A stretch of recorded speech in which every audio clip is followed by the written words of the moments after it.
All right, so it is 7:02 on May 5th, 2021, and I'll call the Board of Health meeting to order. As I noted, since this is a Zoom meeting, we'll be taking all votes by roll call so that everyone knows who's voting in what way. And let's see, so we have a number of items for the agenda, including a variance hearing, but there are also several items to potentially be added as not reasonably anticipated by the chair 48 hours in advance of the meeting, and then we can vote to amend the agenda. So we have a new permit for tobacco and nicotine delivery products, also a food establishment permit, and we have minutes for approval. So do we have anything else that we'd like to add to that list? And if not, do we have a motion to amend the agenda with these three items? So moved. Second. Okay, so Daryl Beardsley, aye. At Beaver's eye. Lisa, I. Matt Vitale, aye. Okay, and I guess Rebecca is not on just yet, so. All right. Let's see, we have a number of people in the audience. I don't know if there's any particular issues that people would like to hear about. You want to take Mark's business number 2 since they are here? Okay. Get that Let's done. see. All right. All right. So what would be useful in terms of document for me to share on that, Mark? Or Mr. Renner?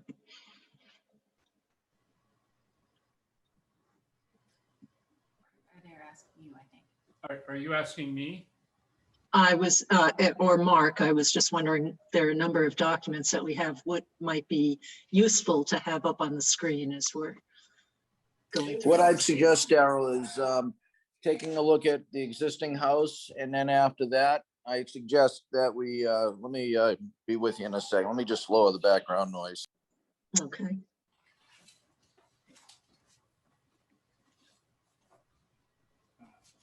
Okay, sorry about that, Daryl. So the next no step would problem. be to show the existing plans of the house and then also show the proposal. And that would be helpful. So I don't know if he has. I can't remember which one is there's one with complete plans. There's one Yeah. that's just labeled building application. I can't recall which one has the, Sure. This is original. well, there's one that shows an enlarged area of the room over the garage, an enlarged plan. So, yeah, okay, so that and- one and- might be most useful. yeah. And then I think those two plans will be helpful. Looking at the first, second floor plans, as well as looking at the Okay, garage proposal. all right, let me share this and then we'll see if it's the right one.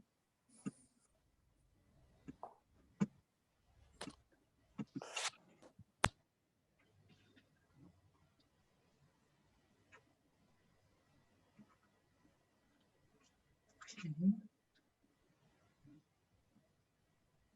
Is this what you were hoping for?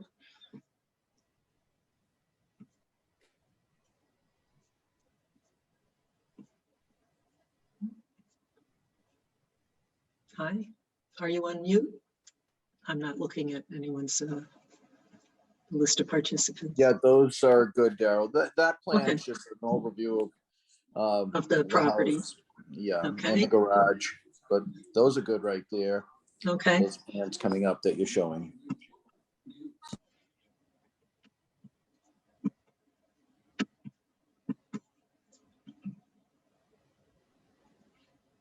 okay. All right, would you like to kick it off and describe the issues? Sure. Well, I'll start, but then I'm going to let the homeowner, who's very involved, and I think he's an architect himself. They had put in a 4-bedroom septic system. I forget what year, but it was after 1995, I think 2006. And with that, they had a 4-bedroom septic plan designed and a septic system installed for 4 bedrooms. So now they only have 3 bedrooms. They have 5 rooms on the first floor no finished basement rooms, no basement rooms at all, and 3 rooms on the second floor. So that would theoretically allow for 1 additional bedroom because there's not more than 3 rooms above the first floor. What I did suggest to the homeowner is 1, it get passed by the board, and 2, I did request, if the board finds this reasonable, that the septic system should be inspected under a full Title V review, just to make sure it's functioning. We wouldn't want to see any additional flow if it's not functioning properly. And there is a sink on that on the floor over the garage and behind the bathroom shower. And there was a question on, it looks like it could be a small little kitchenette. And again, this was approved without a garbage grinder. So I just wanted to make sure that 1, there's no garbage grinder in the main kitchen, and he assured me there isn't. And 2, that no garbage grinder be added to that sink in the back area. Yeah, so it looks like it could be. That's the only reason I brought it to the board. Even though it's a studio, you know, it's got extra kitchen waste. So I said it'd be good to bring this by the board's review. Okay, and so this would bring the room count up to what? 9. 9. 9 Okay. rooms, that is correct. Yes. Okay, and would there be an issue if we needed to call this a kitchen? And this a living area of some sort or bedroom? Well, and that's why I brought it to the board. It's how you see that studio. We seeing it as 2 rooms or 1 room because of that sink in the back area. Mhm. Okay, and so would the homeowner like to add any comments? Well, we think it's within the allowable both bedroom and room count. It's 1 room. It's not separated into separate areas. It's not going to be an apartment. It's not to say someone in the future couldn't convert it. I mean, but that's not our intent. We're using it for studio, exercise, functions. Could someone sleep there? Sure. But we only have 3 bedrooms now, and we're allowed 4 on the system. We maintain the system regularly, but if the board feels that it's necessary to have an inspection, of course we'll do that. We have easy access. There are 3 manhole covers that we've installed to facilitate maintenance and access. So it's that's not an issue, not a problem for sure. Mhm. The only and there- door in that space is into the bathroom itself. The little bathroom that's there. And it looks like the bathroom has a shower. Is that correct? That's correct. Yeah, it's to be used as an exercise space. So Yep. So I guess for me, like I think it sort of boils down to definitely counts as a room. Does it count as a bedroom? And I think attaching to a 3/4 bath would say it counts as a bedroom, but is still compliant with the 4-bedroom system. And so I think that, you know, from my standpoint, like whether it, you know, sort of like how it gets used is flexible, but I think the fact that you have an extra room on the septic design makes it much easier, because otherwise I think that bathroom would be really problematic. But because you have the extra room and we can count it as a bedroom, I don't have any significant concerns. And I think I would be comfortable calling it 1 room if there is not a stove installed in that area that really makes that a kitchen. Right now, it could just be, I view it as perhaps something for cleaning up artwork or something like that. Although I would caution you to be careful about what you wash down into your septic system, because it could impair its biological functioning if you were putting a lot of paint or something down there. But because we have taken open plan sorts of home layouts, and if there's truly a functional area that is a kitchen and one that is not kitchen oriented, we do treat that as 2 rooms, even if there's not a wall. So that's why, as long as it's not looking like a kitchen, I would be comfortable with a counter and a sink. And that's our intent. Okay. And I can't, it's just tough seeing it on the screen. What's the square footage of that space? It is well, it's, just a second, I can tell you. No, no worries. The footprint square footage is, hold on.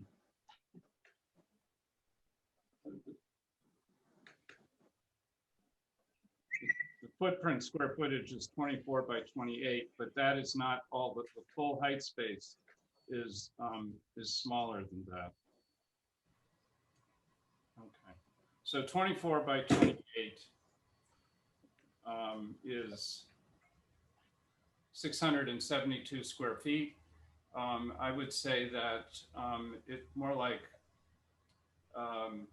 18 by 28, and this would include the stair.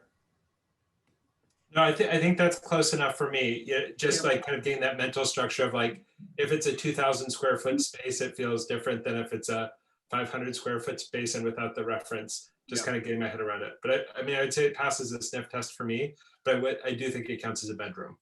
Yeah, if you look at the numbers across the bottom of the enlarged plan, those indicate, those are clear heights. So over close to the left wall, it's 3 feet, then 4, 5, 6, because that's the slope of the roof. So if you take the 5-foot line on either side, you're at about 500 square feet, including the stair. Okay. So Mark, is it a standard practice that we have people inspect their septic system before adding additional or potential additional flow? Yes, especially if it's been more than 3 years and they haven't had it pumped up by the 3rd year. And then the other note too is I'd recommend approval, but with the caution that this is not a studio apartment, so it's not to have a kitchen. So I know the homeowners are interested in seeing if it could be approved tonight by the board conditional to the Title V inspection. And I would suggest I don't see an issue with that because the final approval from our department will be from my review.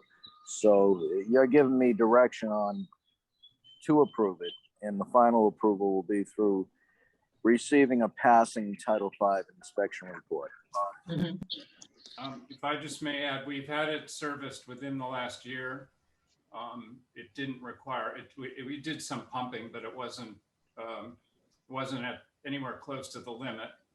But again, as I said earlier, if it's a Title V inspection as a condition for approval, then that's what we'll do.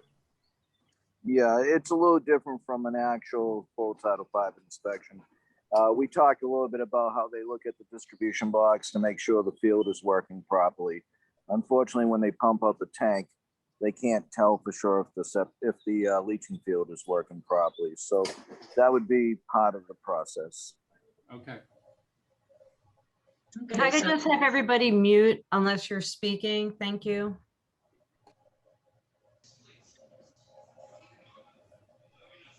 Okay, so does anyone else on the board have any further comments on this? No, Or seems shall- reasonable. Okay. So do we have a motion to authorize Mark to approve the plans when appropriate? So And moved. Mark, any condition, conditional Sorry. to the Title Passing V septic V. inspection? Yeah, Yeah, passing. More importantly, a passing Title Passing. V inspection Okay. report. Thank you. So moved. Second, okay. Daryl, I. Matt Beavers, aye. Sorry, Lisa, you're up. Lisa, I, yeah. Matt Vitale, aye. And Rebecca, are you on? I guess not yet. Okay, I know she's en route. Okay, great.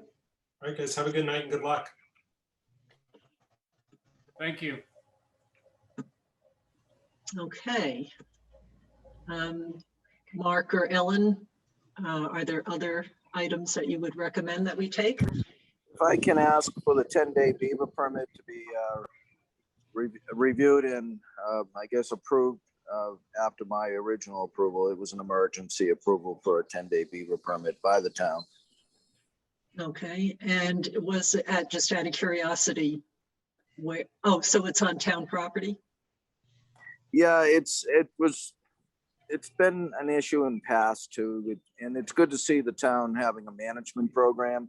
So they sent Beaver Control out to do a management by eradicating the beavers. And unfortunately, and sorry for the background noise, unfortunately, this has been an issue for a while, and it comes back and forth. And I'll try to find a quieter place too.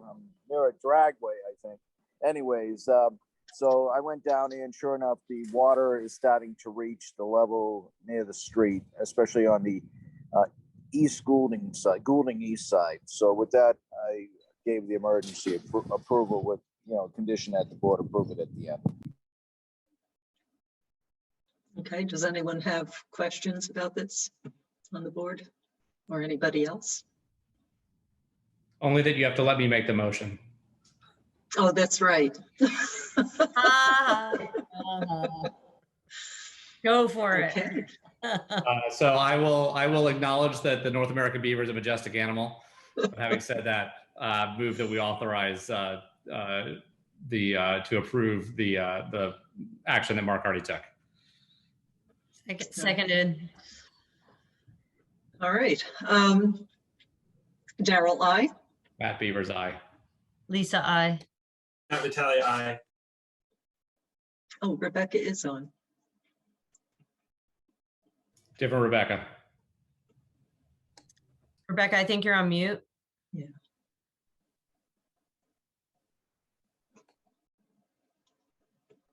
Okay, well, maybe something's not quite working just right yet. Okay, so I guess we're done with that. Next item of interest. Recommendations? Mark or Ellen?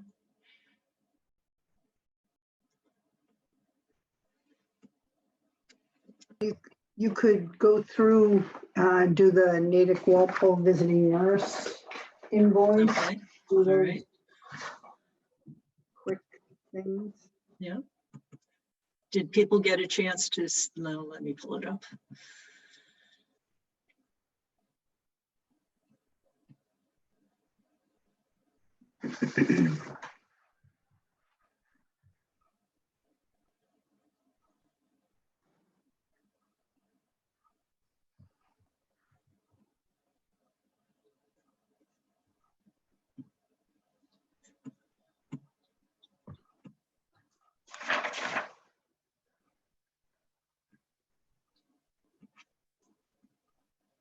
Are you pulling it up, Daryl? I'm trying, but again, I'm not sure what this new version has things and treats the screens a little differently. Well, and Darryl, while you're doing that, do we have Tom online to recommend approval of the food permits? If not, I can state what we've had discussed on, and so can Ellen. No, Tom has emailed me and recommended the approvals. That may Okay, be so, easier to do. Oh, there it is. Okay. all right, I think I'm understanding what it changed. All right, so as usual, we have a standard contract with the visiting nurses, but of course, due to COVID and all of the contact tracing and other support, it changes the amount that we are sending to them. So I had already approved this just so that they could be paid in a timely manner because they do put in a tremendous amount of time with COVID. So do we have a motion to approve or any other comments too on this? So moved. Seconded. Okay, any other comments? All right, Daryl, I. Matt Beaver's aye. Lisa, I.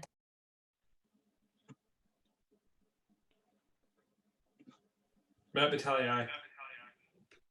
Okay. All right, the other one that you mentioned, sorry, Mark. Yeah, what I would recommend, Darryl, is we can go through a couple of them. the food permits as well as the new disposal works permit. I know I'm not doing that, I apologize.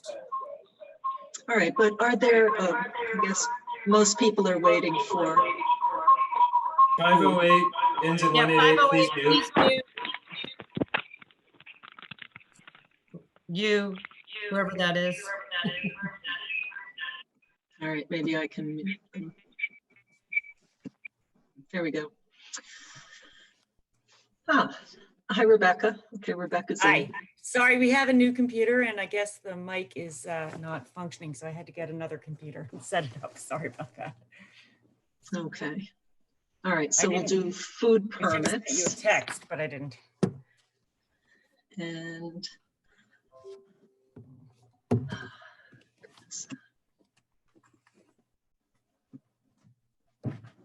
Rebecca, you probably want to go on mute when you're not talking.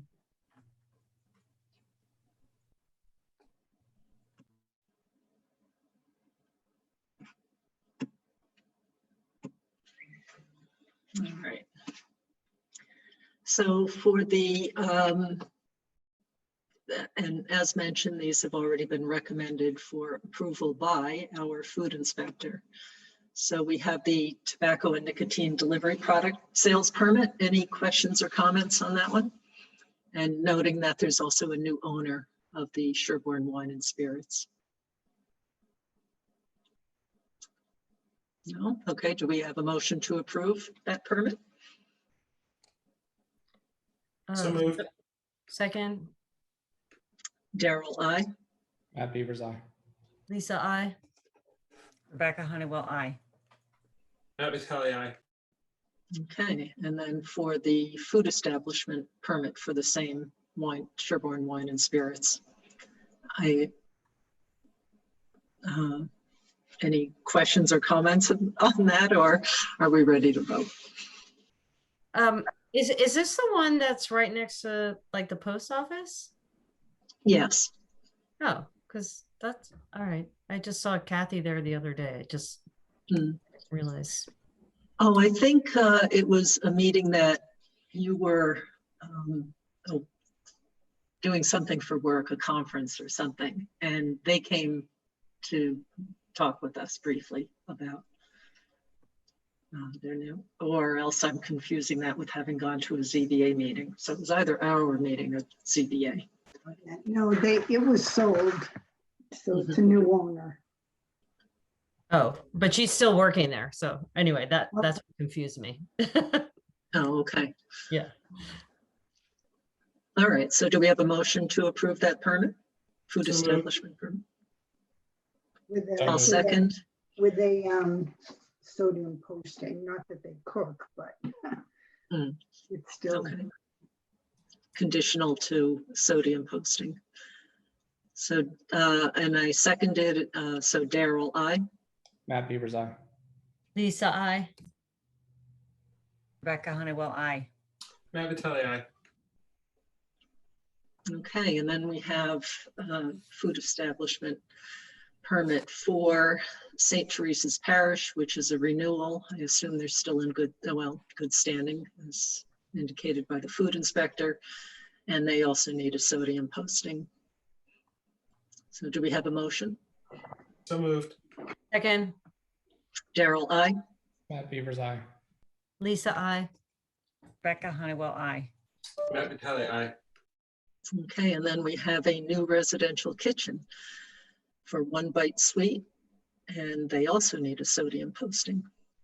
Do we have a motion? So moved. Second. Daryl, aye. Matt Beaver's eye. Lisa, I. Rebecca Honeywell, aye. Matt Vitale, aye. And Dows's Orchards. is Yeah, if also- I can note, Daryl, I spoke to John Dowse explaining he normally does the full test. For some reason, his lab did not test for heterotrophic plate count. So he said he would get that done. So it would be conditional to an acceptable heterotrophic plate count water analysis. Okay, so do we have a motion conditional to both the sodium posting and the additional water analysis? So moved. Second. Daryl, I. Matt Beaver's aye. Lisa, I. Rebecca Honeywell, aye. Matt Vitale, aye. Okay, and then we have this looks like, so this is a new firm for disposal works. Yes, I spoke to Robert Speroni. He did the excavation work for soil testing at 6 Maple Street, and the homeowner has requested that he be the installer. He has, most of his work is not in our area, but after discussing with him the requirement for a pre-construction conference with the engineer and the understanding that he's in charge of the job, because the homeowner is very suitable to help him out, but I told him he has to be the one that works. It's under his authority, and it would have to be, controlled and supervised by him. But I don't see a problem with recommending approval of his installer's permit conditional to pre-construction conference with the engineer. Okay. And was there any other checking of his work in other towns that was done? Yes, Ellen did the research, I believe, Ellen, and you found it suitable, if I'm not mistaken. Yes, Jean does it. Oh, Okay. it was found to be in good order. All right, so do we have a motion to approve the permit for disposal works installer? So moved. Second. Okay, Daryl, I. Matt Beaver's aye. Lisa, I. Rebecca Honeywell, aye. Matt Vitale, aye. Okay, and let's see. Is there something, could we do minutes in a minute? We have 3 sets. And do we have a motion to approve the minutes as edited? I need to finish a couple things. Can I send them as a separate message to Ellen, or do you want me to? Yes. Yeah. Okay. And and when Ellen gets it, if it's anything significant, she can always put a pause on it and we can bring it back. Okay, thanks. Does that work for everybody else? Sounds great. Okay. So do we have a motion to approve the minutes of, oh, Ellen, were you saying something? I was just going to say, would you still approve them as amended? Yes. Okay. We'll approve as amended. So we could do the batch of 3 for December 16, 2020, January 6, 2021, and March 17th, 2021. Do we have a motion? So moved. Second. Okay, Daryl, I. Matt Beaver's aye. Lisa, I. Matt Vitale, aye. Rebecca Honeywell, aye, I guess. Okay.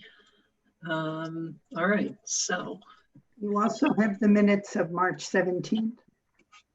And actually, Ellen, I was not at the January 6th meeting, so should I abstain from that one? Yep. So you might need separate motions then. Oh, all right. Okay. Back to, all right. Do we have a motion to approve the minutes of 12/16/2020 as amended? I might have missed that one. Didn't I, Ellen? Let me look. Let me look. 'Cause that's my son's birthday. I feel like I might have. Yeah, I think so. So much for doing the minutes in a minute. Right here. Let's see. What's it's 7? Everybody was on January 20th.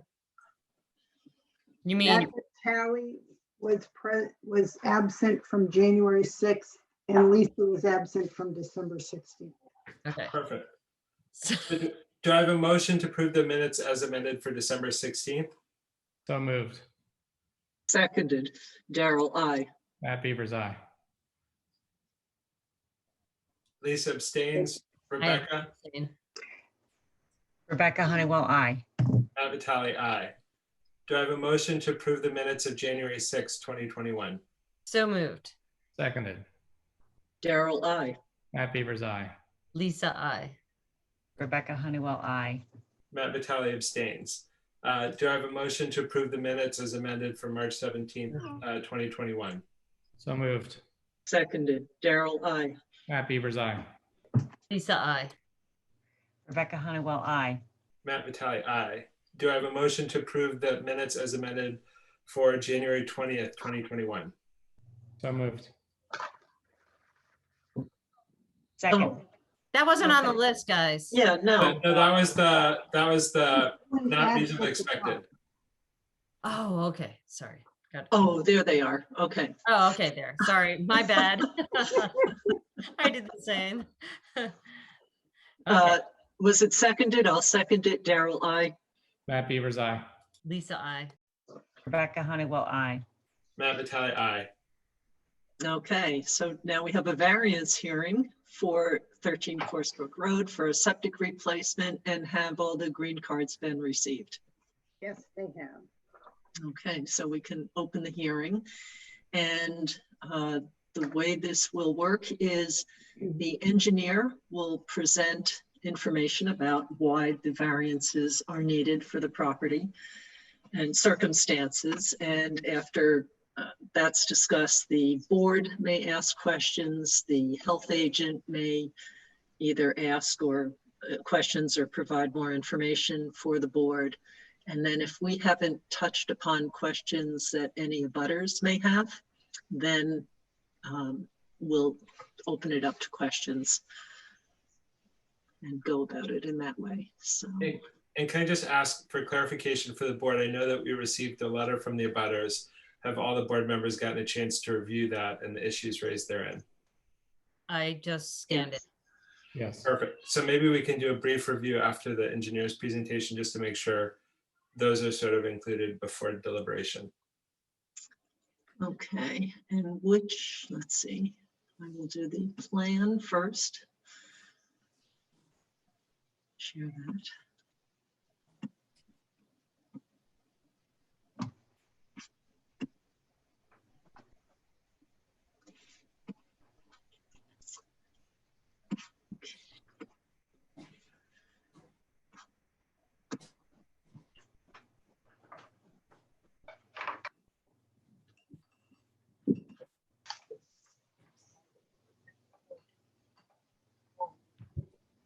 A little tough to fit everything up. So I'll show you the road and the front of the lot, but most of the action's taking place in the back. Okay. And is the engineer here for presenting? Yes, Madam Chair. Rob Truax from GLM Engineering. Hi, I'll Rob. present the plan. Thank you. Hi, how is everyone? So this is a Good. site located at 13 Course Brook.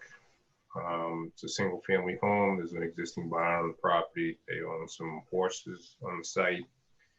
They currently have a failed septic in the rear yard. You can see the existing tank is behind the house, right where the proposed tank is. And we've done some soil testing on the site.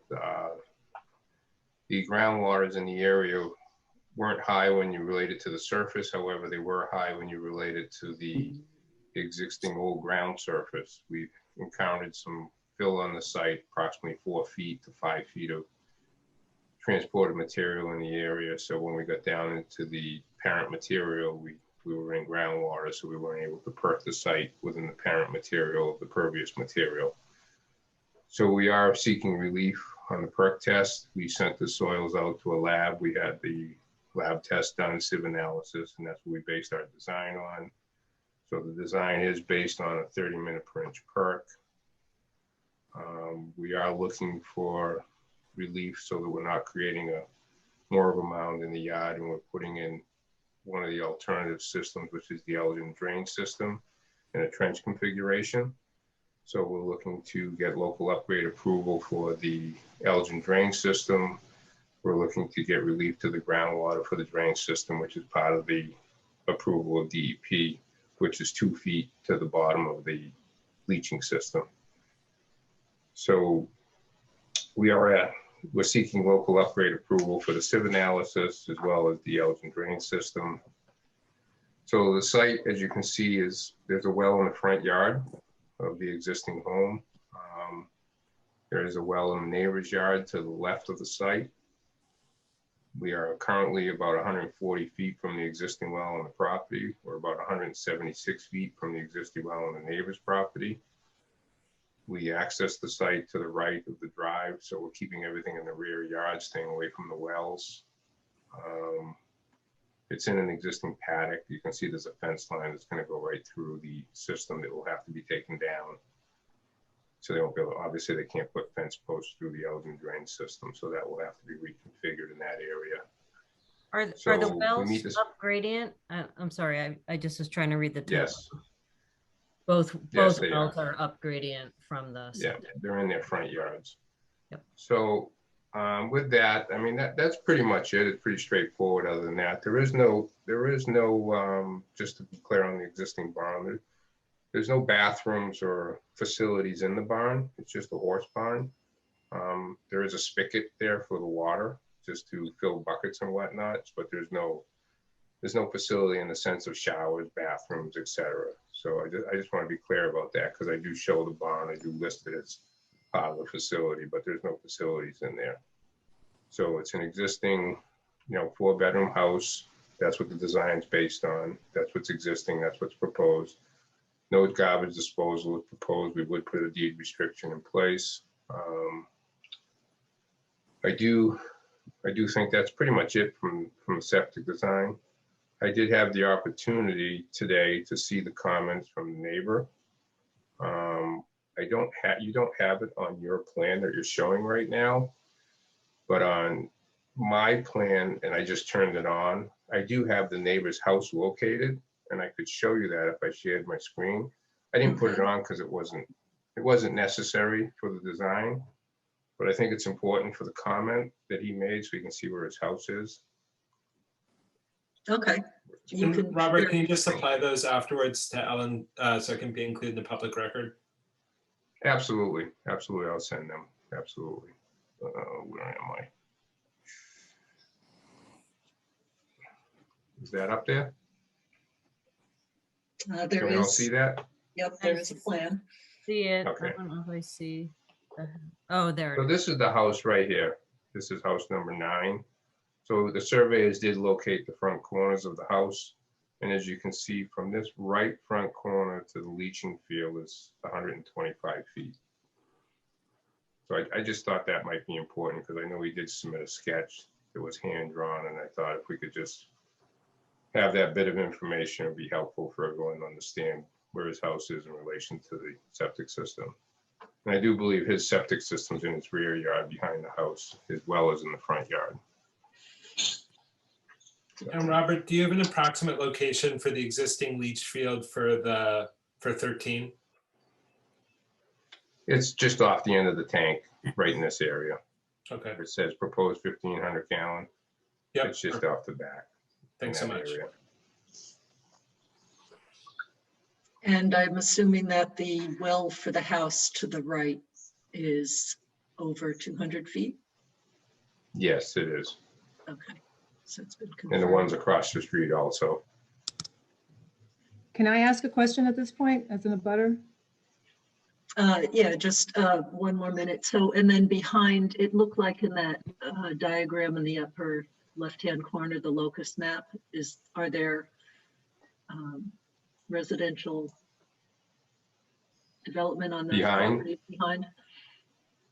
That's the Mayo Farm. Oh, okay, so those are lots within it, but there's not. Yeah, there's no houses there. That's their farm back there. There's some riding trails right behind this property, and where they ride their horses, and they have some big open areas out there. Okay. And the other thing you mentioned was the fence that would be relocated. So is this going to still be a paddock on top of the system? And then I have a question for Mark, if that's the case. I believe that's the owner's intention, yes. Okay. Is that All an right. issue, Daryl? Is that? I was going to ask Mark about compaction. Yeah. Or compaction and also Low bearing. and turf, the ability of the grass cover to be maintained. I Yeah, don't that know. and Indeed, that would be an impossible situation to meet Title V, to have a paddock on top of a septic system. I can run it by the official at the DEP, but that is going to have to be an area that's either mature vegetation through grass or another form of vegetation that can erode. And so if you got animals on top and they're eating that vegetation, it's going to cause a problem, and then you're going to have erosion. So it's not allowed under Title V. And I think they're going to have to readdress this plan to state that it's not to be a paddock. And it's to be fully mature vegetation, so you don't have erosion. Okay, so maybe whatever the fence is that's being relocated would be relocated to the southern side of that, essentially, to prevent horses perhaps from going on it, depending on what the DEP person has to say about that. Is there a reason why the new system couldn't be located, sort of in proximity to where the failed system is?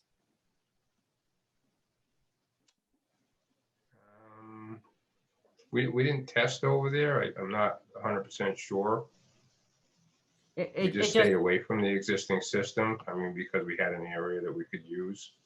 That was, right. you know, I'm just saying, like, in terms of modifications to the paddock and, proximity to boundaries, et cetera. I just didn't know,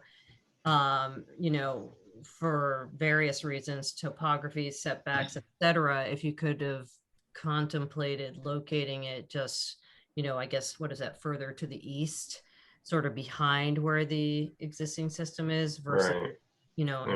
Yeah, we did not explore that. I just, not for any particular reason that I know of. We just were out there and we did our testing, and we found an area that we felt was satisfactory. And yeah, I mean, it wasn't, so we just didn't go poking around in that area.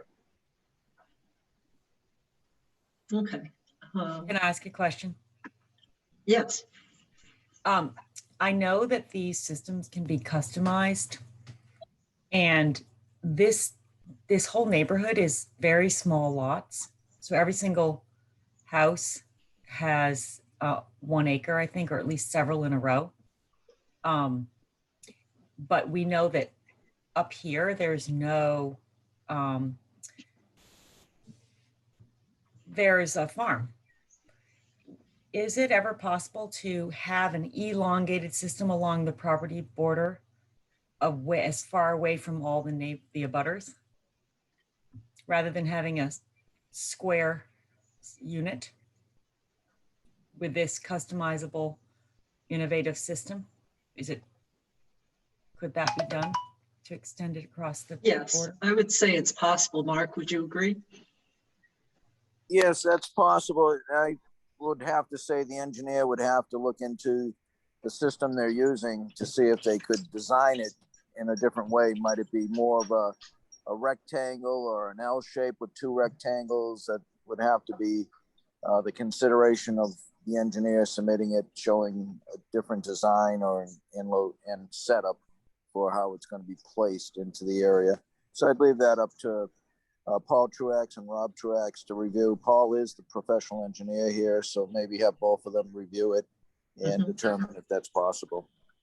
What I might just suggest is just if there's any comments, because I'd love to kind of dig into the deliberating, but want to make sure we do that with any comment from the homeowner or the butters before we do so. Does that sound okay to members of the board?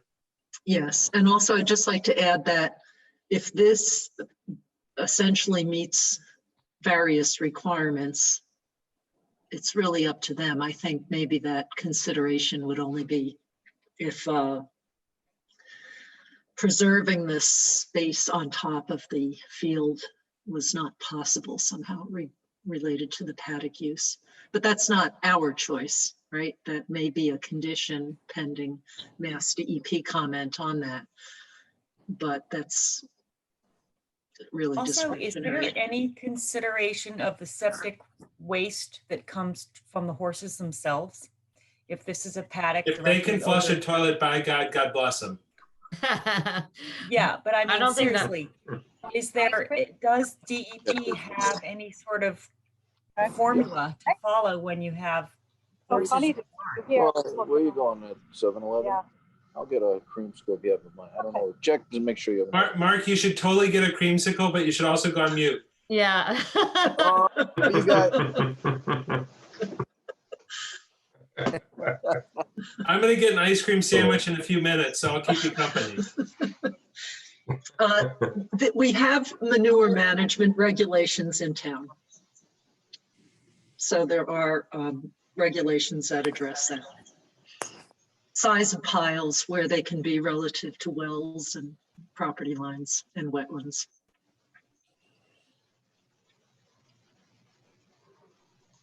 Okay, can we let some abutters ask questions now? Is the board okay? We could always have more board questions, but I'd like to recognize others. There was somebody who spoke up I earlier. spoke up. Hi, Okay. my name is Ann Schutte, and my husband Magnus Nicholson and I live at 9 Coursebrook Road, right next to number 13. So we're abutters. Mhm. So thank you for this hearing. So we have some major concerns about the proposed septic, most specifically about the position or the location of the system, which is in the back corner of the lot, as you can see. So first and foremost, we're concerned about the proximity of our well to the proposed system. The GLM drawing that where it shows our well as being located is incorrect. And it's interesting, I did see GLM around our property today. We haven't had any actual assessors putting the lines there. So I would beg to differ that this is actually shows where our house is. And I did submit a drawing to the Board of Health on Monday, a marked up drawing of the GLM plan. Do you happen to have that, Daryl? That you could put that up, or I can show my screen as well. Yeah, actually, so if GLM stop share, yeah, and then go ahead and share it. That way you can point to things with your pointer. Oh, I can share it. Oh, great. Okay. Yep. Let's see.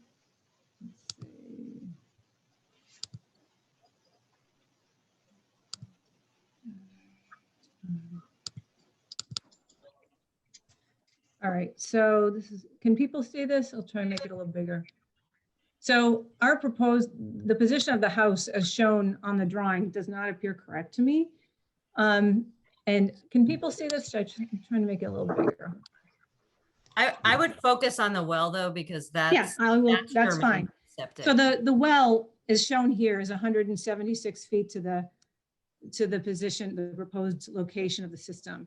And even at 176 feet, it's still under the Board of Regulation distance of 200 feet that's stipulated for a well from a sewer system, from a septic system. So already there's a variance here being requested. Our well is actually located very close, very tight into the front of our home. And so our feeling is the well is actually much closer to the proposed site than what's shown here on the system, on the drawing. So what I want to say, for some reason, also the variance, even the 176 foot variance was not included on the plan or in the letter to us, which I was kind of very surprised about. It's 125 foot for this scenario. Say that again? It's 125 foot distance, so no variance is required. That is Why is correct. that? Yeah, it's topographic. So if the wells are located up gradient from the septic, that means that water's actually flowing from your well down towards the septic versus flowing from the septic up to your well. So you have to consider the topographic and hydraulic gradients as well as just the distance. And it also depends on the perk rate. So I don't know, Daryl, I'm not sure what that 200 feet that. Oh, the 200 is a requirement for what needs to be shown on the plan. Yeah, so that's just saying what needs to be included and depicted. That's Yeah. not the required distance from the septic. That's not correct. And I guess one follow-up question I had for soils that we can't perk like this scenario. I know that there's like a writer that says if you have additional, I think it was like a particular perk characteristics of the soil that is off spec. I can't remember what the number was, it like added 50 feet. So I think that would take it to 175 and 200 feet. It actually would take it to 150 or 175. Okay, perfect. You add 25 feet if the perk rate is not 3 minutes per inch or less. If it is 3 minutes per inch or less, I apologize. If it is 3 minutes per inch or less. So in this case, the soil testing that was done indicated from lab testing that it's 30 minutes per inch or at that level based on a sieve analysis. Perfect. Okay, thanks, Mark. And Mark, what do people usually rely on in terms of citing for the purposes of these plans, the geospatial location of the wells? What's usually relied upon by the designer? Well, the designer is required to go out and locate wells, the abutters as well as the well on the property they're testing. So they would survey it themselves, basically. That is the responsibility is the engineer presenting the plan. And I'm sorry, I sort of jumped in the middle of your comment. The other pieces, I know you'd also raised the concern about the quality of the cover in the paddock in terms of being a source of horse traffic. Were there other concerns you wanted to raise before we deliberate as the board? I actually have one other. Sure, thing fire I'd away. like to say. Yep. I'm sorry. All right, so Go ahead. if I could show one other picture. I took a picture of the proposed site from the bottom back corner of the lot, in between our two lots. And as you can see, the horse paddock, it also has a strong slope downhill, and it kind of the gradient is toward our property. So that if there is any kind of seepage or whatever, it will go across to our property as well. So we're concerned about that impact to us. There's also the horse barn at the top. And we have concerns about the fact that it's a very wet area and it's going downhill, so that when it rains, rain comes downhill. There's the effluent from the barn as well as washing out the barn, that comes downhill. There's the horses walking around and urinating and defecating in this spot. So all of that is in this location. There used to be a lot of trees in this location which sucked up moisture. Those were removed to create the paddock. No grass grows here. No grass has ever grown here, especially since the paddock's been up. For these reasons, it's a very wet area, horses walking around on it, etc. So this is not a place where moisture is easily sucked up. And so it seems to us having a system that's very close to the surface in this very wet area is probably not going to work very effectively the way it's supposed to, given that the pipes for the system that are under the ground are less than 2 feet from the surface. So we're concerned that with all the moisture and wetness, will this system be able to absorb as needed? And there won't be grass or trees and other things to help suck up that moisture. So we're just concerned, and given that we're supposedly in a drought, that means it could actually get wetter in the future as well. So we're concerned about whether the system will operate effectively in such a wet location. Now I'm done, sorry. I also have some comments that I would like to share with the board. And my name is Magnus Nicholson, and we received a letter on April 9th informing us about this hearing. And in this relatively short period of time, me and Anna try to educate ourselves on this topic. And I totally understand that there's much that I don't know. I don't know what I don't know. There are questions I should ask that I don't know to ask. And I come from a country where everyone is concerned about clean water. So I just assume that clean water is super important to everyone. And I am right now very concerned for the quality of our well water and the health of my family if this system is put into the proposed location. And the letter, by the way, sent from GLM to the Board of Health is very vague in my opinion. There's no mentioning of asking for approval to put in the system so close to our well. Only the type of system that number 13 wants to install is mentioned in the letter. Our neighbor has not talked to us about putting in a new septic, and it came as a total surprise to us when we received the letter. This is a big deal to us. And again, I'm very concerned for the health of my family. And after receiving the letter, I brought it to my good friend, Donald Crawshaw, so he could explain it to me. I am the head tennis pro at Longwood Cricket Club, and Donald is my tennis student. And he's also a civil engineer, so he understands this. you can explain it to me. Further, I've noticed on the plan that 3 perk tests were planned to be conducted, but only in this area where number 13 wants to put the system. And this turned out not to be possible because of the high level of the groundwater. And according to a plan, and what we heard from the GLM representative, no perk tests were done at other sites of the number 13 property. And I find that strange. Just didn't want to poke around at other sites. Another approach could have been to first perk test different areas of the property and then determine where the optimal location for the system would be. Maybe it could go in the old system, where the old system is, as someone earlier suggested or asked about. Maybe it could go in a narrow strip in the back of the property along with the property line if it's such a flexible system. And with that, I would like to thank the Board of Health for listening to my and to Ann's concerns in this case. Thank you. And so if there are no other abutters, I'd love to transition to the board deliberating. Are there any other abutter comments?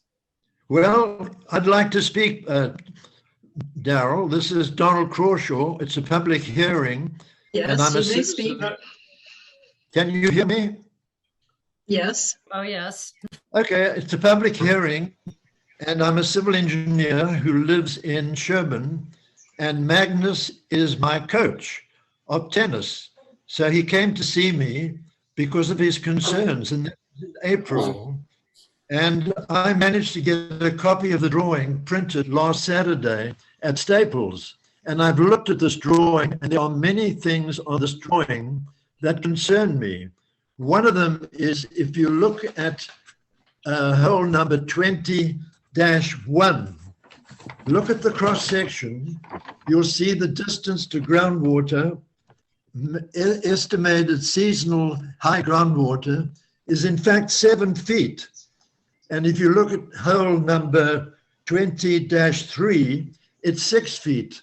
But on this plan, it states that nowhere is it less than 5 feet, further up on the description. So I was very concerned about that, but I wanted to say that I know Mark Oram because he, in 1997, worked on the property that I now live in, and he and I did perk tests together because I'm a licensed civil engineer. And I was very happy with the perk tests he did and with the system that he was involved in. And funnily enough, it was also designed by GLM.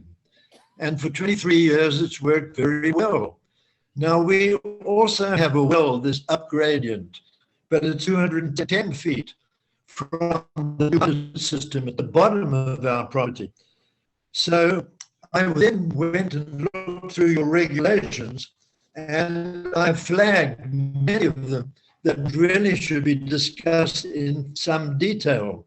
But I know this is only a 30-minute hearing, so I don't think there's really a fair opportunity for the abutters to state their case because of their health concerns about drinking water for their family. Because will they have to do regular health water tests to make sure their water is still fit to drink? I mean, drinking water is a huge concern for everyone in Sherborn because we all have wells. And the Board of Health is certainly concerned about the quality of drinking water. So when I look at this particular plan, as a licensed civil engineer, I couldn't understand why it was automatically seen to be placed in this location. I couldn't understand why there weren't tests done elsewhere over the property, particularly as the groundwater level is so far below. This is not a flat site, which my house is on, and on my site, the groundwater is 1 to 2 feet below ground level.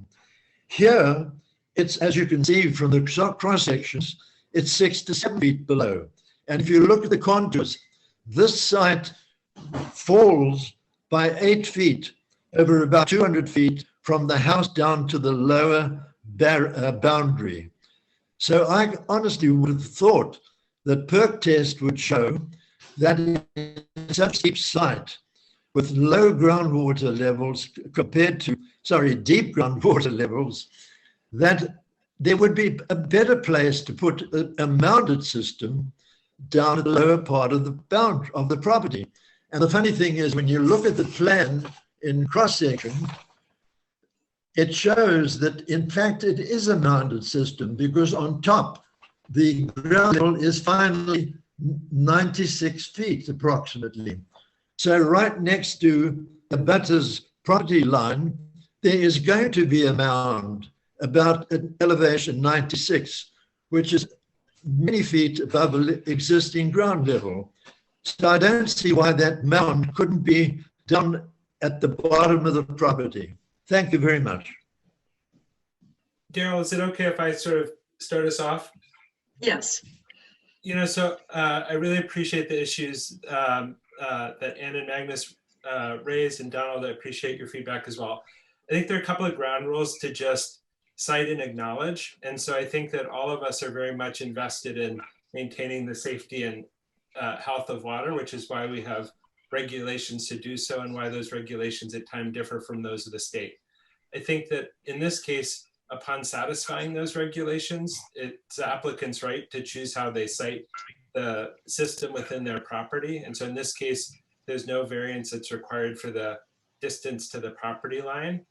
Would I love to see it further away? Personally, I would love to see it further away for the issues and concerns that you raised, but they're entitled to say, we're not requiring a variance, and so it doesn't need to be outlined in the letter because it follows the rules that Sherborn has made over the years to protect the drinking water.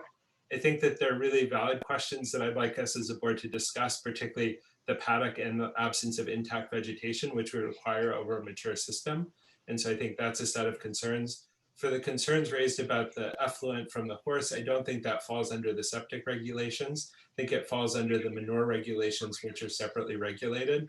And the presence of manure on a property, we don't have bylaws that say that makes a difference. And I'm not aware of any nitrogen loading combination that would say we treat that differently. So I think we need to resolve the question of definitively, is the well 175 feet from the soil absorption system? If it's not, or if that's not definitively established, I think that needs to be established, because I don't think we can have that as an outstanding issue.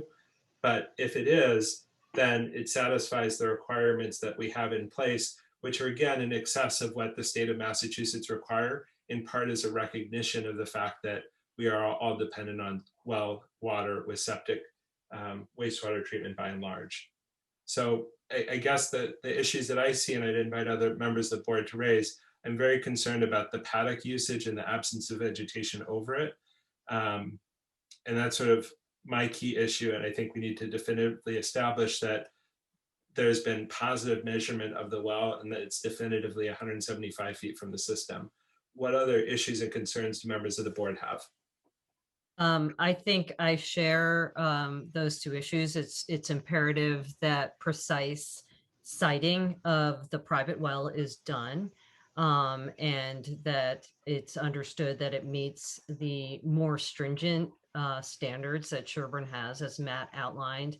And I agree with the need for vegetation and it sounds like either the system placement would need to be moved, or the paddock and would need to be, sort of moved so that the vegetation could be sufficient and not, erode, such that we have a situation where there's a erosion of soil and potentially, breaching and seepage from the septic. That's obviously, I know, Mark, you covered that.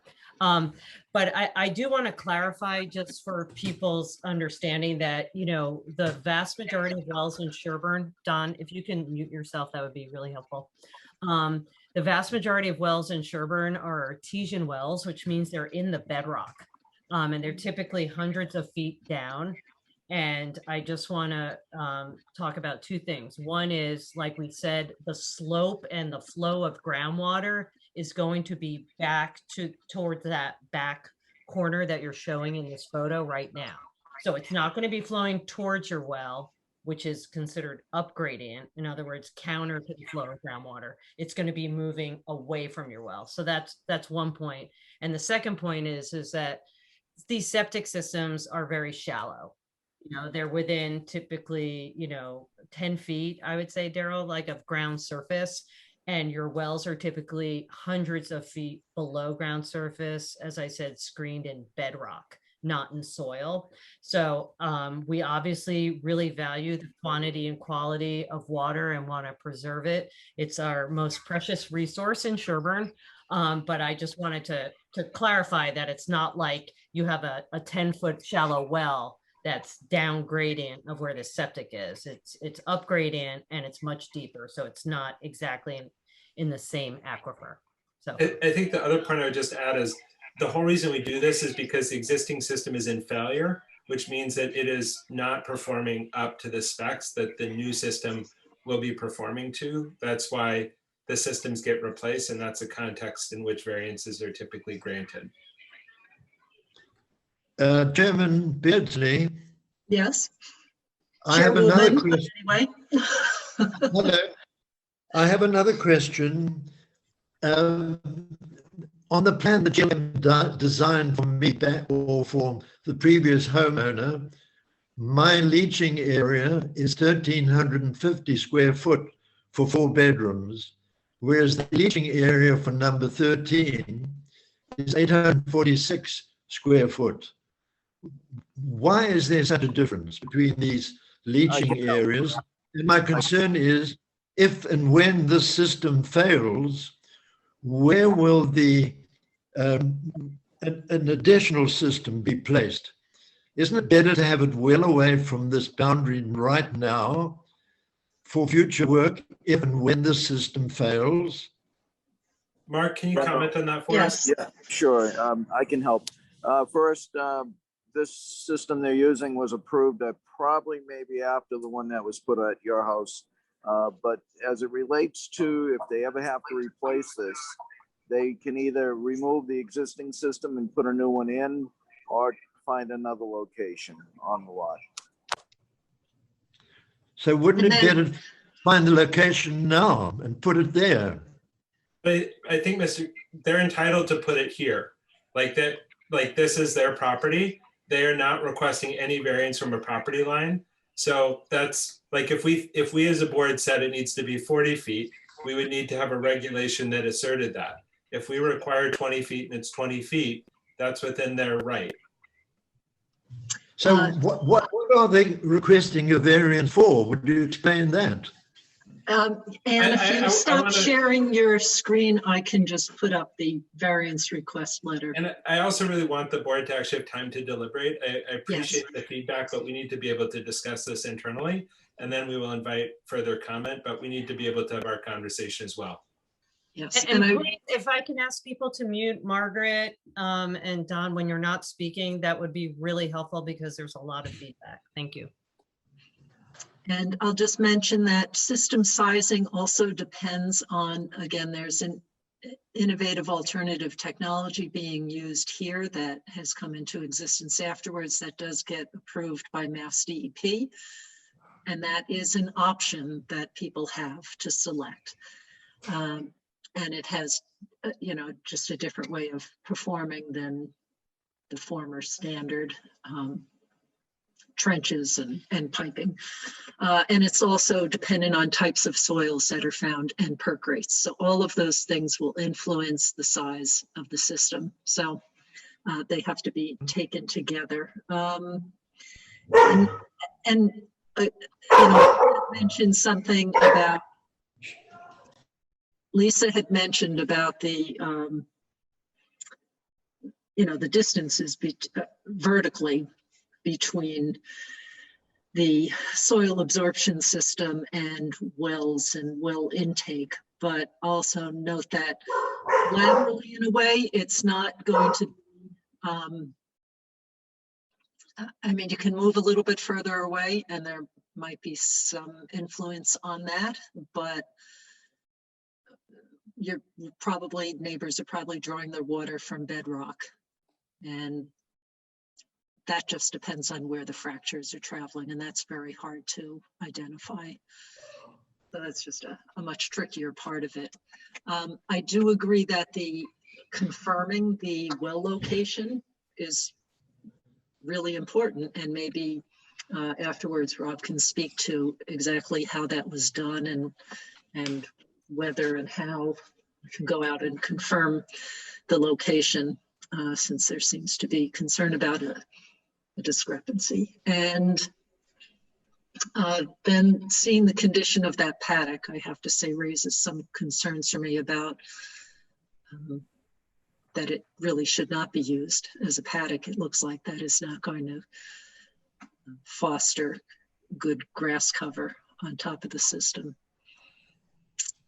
So, yeah, my concerns are the fact that it sounds like there's some question about the accuracy of the distance to their well, and also the fact that if it's true that they just recently put this paddock in and removed multiple trees for that project, it might be easier to move the septic system than to request that they move their paddock. But again, I would say, like, I mean, at least when they tested at mine, there were giant holes dug in the yard with a backhoe. Like, this was not nothing. Like, we lost mature trees. We did all those things. So I think we should be clear that when we say you should dig more test pits or do X, Y, and Z, there's both a specific date range to do that. And that's not a trivial ask. And I guess I struggle with the homeowner gets, like, if they're asking for a variance that we think is avoidable, if they have other testing, that for me is a valid basis for us to discuss. I recognize the butter's concern about the proximity of the property line, but it meets our regulation. And so I don't think that we get to have an independent opinion outside of that. If we want it to be different, we need to change that regulation and make it 40 feet or 50 feet or whatever's there. I do think, I would say from my standpoint, I'd love to kind of straw poll the board. I'm uncomfortable with this not having vegetation over the system on a hillside with runoff being a foreseeable consequence, because I think it has a risk of degrading the performance of the system over time. And so I do think that a discussion of the paddock, like, I can't see a way where I'm comfortable with this being a paddock. And it sounds like Mark has also said it would not satisfy Title V. So that's certainly a piece for either the homeowner or for the engineer.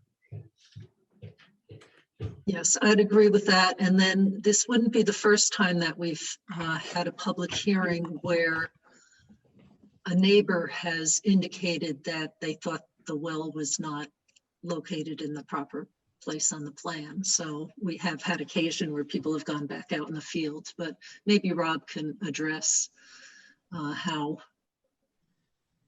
the determination was made. And Mark, I don't know if you had a chance when you were out there to see it. I know that's not what you normally focus on, but. Hello, Daryl. You want it? I'm asking Rob if he could address the. Sure. Okay. Sure. And we need to be mindful of the timing, just putting Yes. that out there because we have other appointments. Thanks.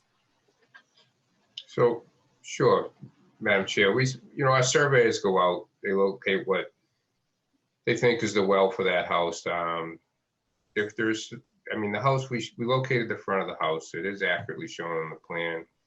So if what we located was not the well, and it's happened before, I'm not going to say it's never happened. There's been instances where someone thought something was the well and took a shot on it and come to find out, oh, the well was over there 20 feet. And that was just a doghouse or something. So I would be very happy to go out, have the neighbor be there, or mark exactly where they think their well is and show it to us, and we'll locate it again and confirm the location. I don't have an issue with that. It sounds like we're probably not going to end this tonight because we're going to get an opinion from DEP on the cover over the system and whether a paddock could be on it or not. And I think Mark's going to reach out to DEP on that. So it sounds like we're going to have an outstanding issue for a couple of weeks anyway. So I think if we're going to do that and we're not going to end this tonight, I'd be happy to go out there in the next day or two and send the surveyors out there again and have the neighbors show us exactly what they consider to be their well and show it to us, and we'll relocate it and we'll confirm it. Okay. And is the homeowner here by any chance, just to know whether the land use or the paddock location could be moved or the system gets moved in case you can't be on top? Okay, Nathan. Hi, yes. Hi, good evening, everybody. Thanks for being here. If I may speak for myself and my wife, Veronica, who owns the home. this is the fourth farm I've personally built, and I could probably grow grass on top of anything, okay, at this stage. And I've proven that. If you look at the rest of our entire property, there's grass. If I want to grow grass in that section, I could easily do it. I'm weed whacking back there and mowing that all the time anyway, because all kinds of vegetation grows there, as you can imagine, on the farm we have here. So I don't know what else you want out of us. We'll be happy to cooperate through Rob and his guidance and through the Board of Health and Mark to accomplish, whatever we need to do to meet the requirements to get a septic system that performs properly on our property. That's all. Okay, Mark, comments? Yeah, well, in Title V, just so everyone knows, that there is a section about the top surface of a septic system. It falls under 15.240 of Title V, and it does say you have to minimize erosion. So it would have to be proven that a paddock is going to, the final cover being a paddock above the system would be stabilized and graded to reduce infiltration.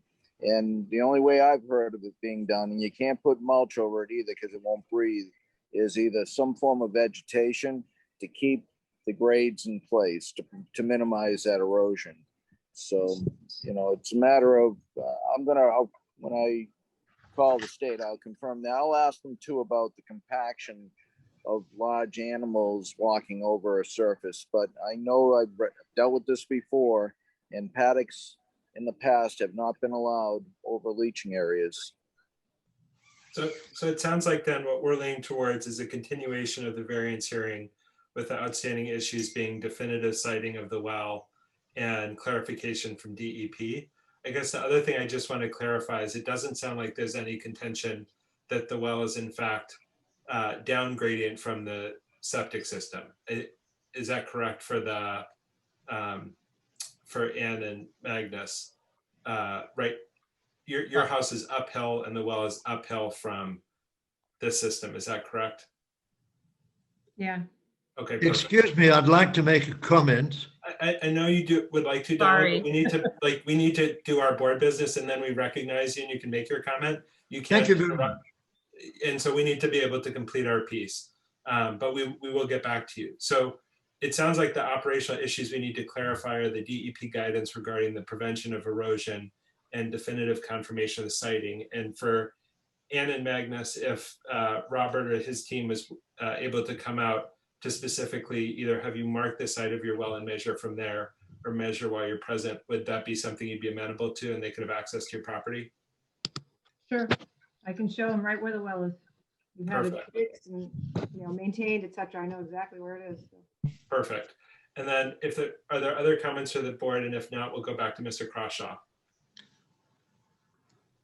I'm fine right now. Thank you very much. My comment is, on the plan, it says 1, Board of Health Regulation 1, Sewage Disposal, Section 8.02, request a waiver to allow the soil absorption system to be installed in an area where the maximum groundwater level is less than 5 feet below the natural surface grade. And if you look at 20.1, it is 7 foot. And if you look at 20.3, it is 6 foot at those test holes. So that does not comply with the Board of Health Regulation 1. Okay, so Mark reviews the plans with a great deal of precision, and I will let Mark describe to you why you're seeing that. Yes, okay, and under section 0.8 of the local regulations, there's 2 sections. One section says that you shall not design a septic system where groundwater is found anywhere from the top of ground to at least 5 feet below the top of ground. And the other section says you shall design a septic system to be 5 feet. The bottom of a septic system shall be designed to be 5 feet from groundwater. And they are requesting waivers from that regulation, utilizing IA technology, which allows for a leaching field using IA technology to be 2 feet.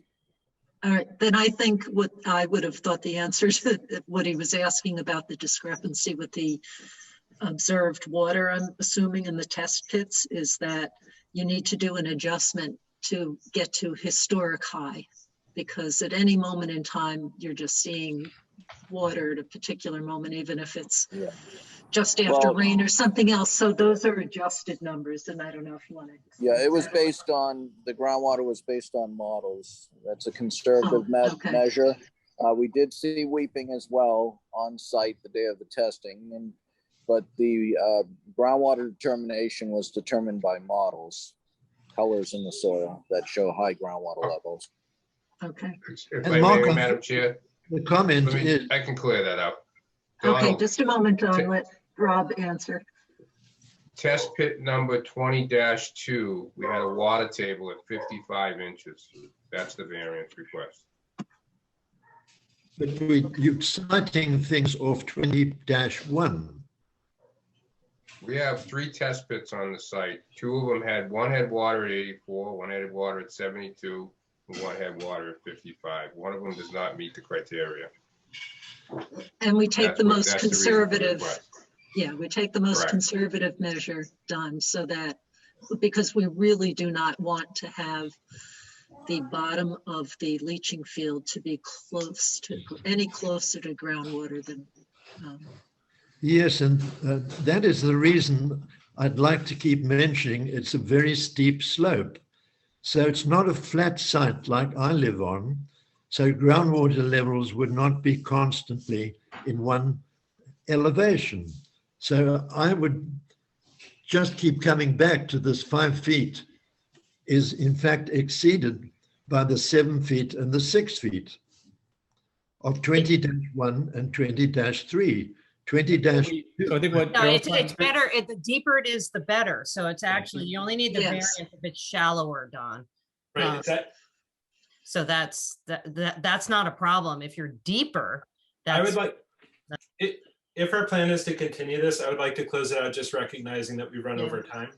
Yes, we're, so anyway, let's try and get those other things straightened out, because it may make some of these discussions not necessary, depending on what the finding is. For example, if the well is in a different location, that may just change things, and we'll have a different discussion next time.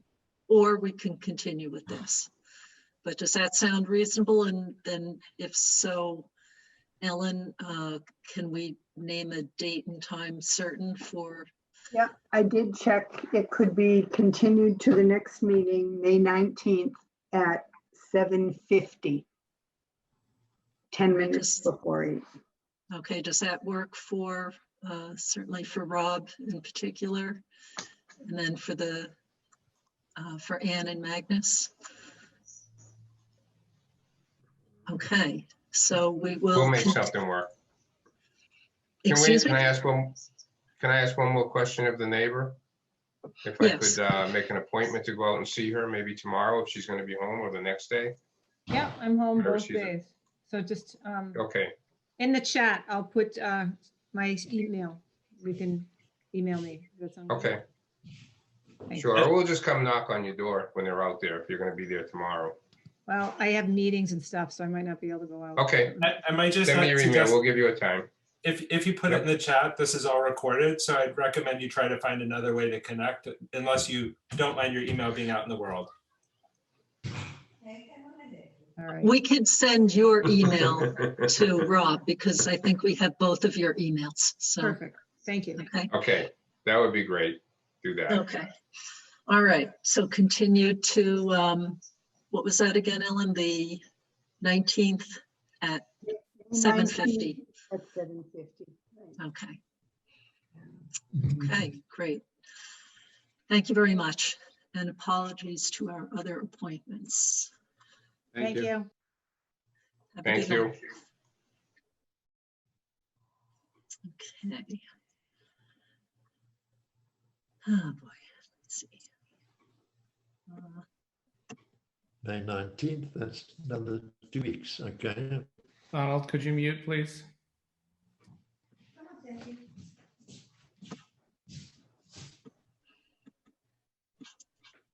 Okay, so we have a discussion with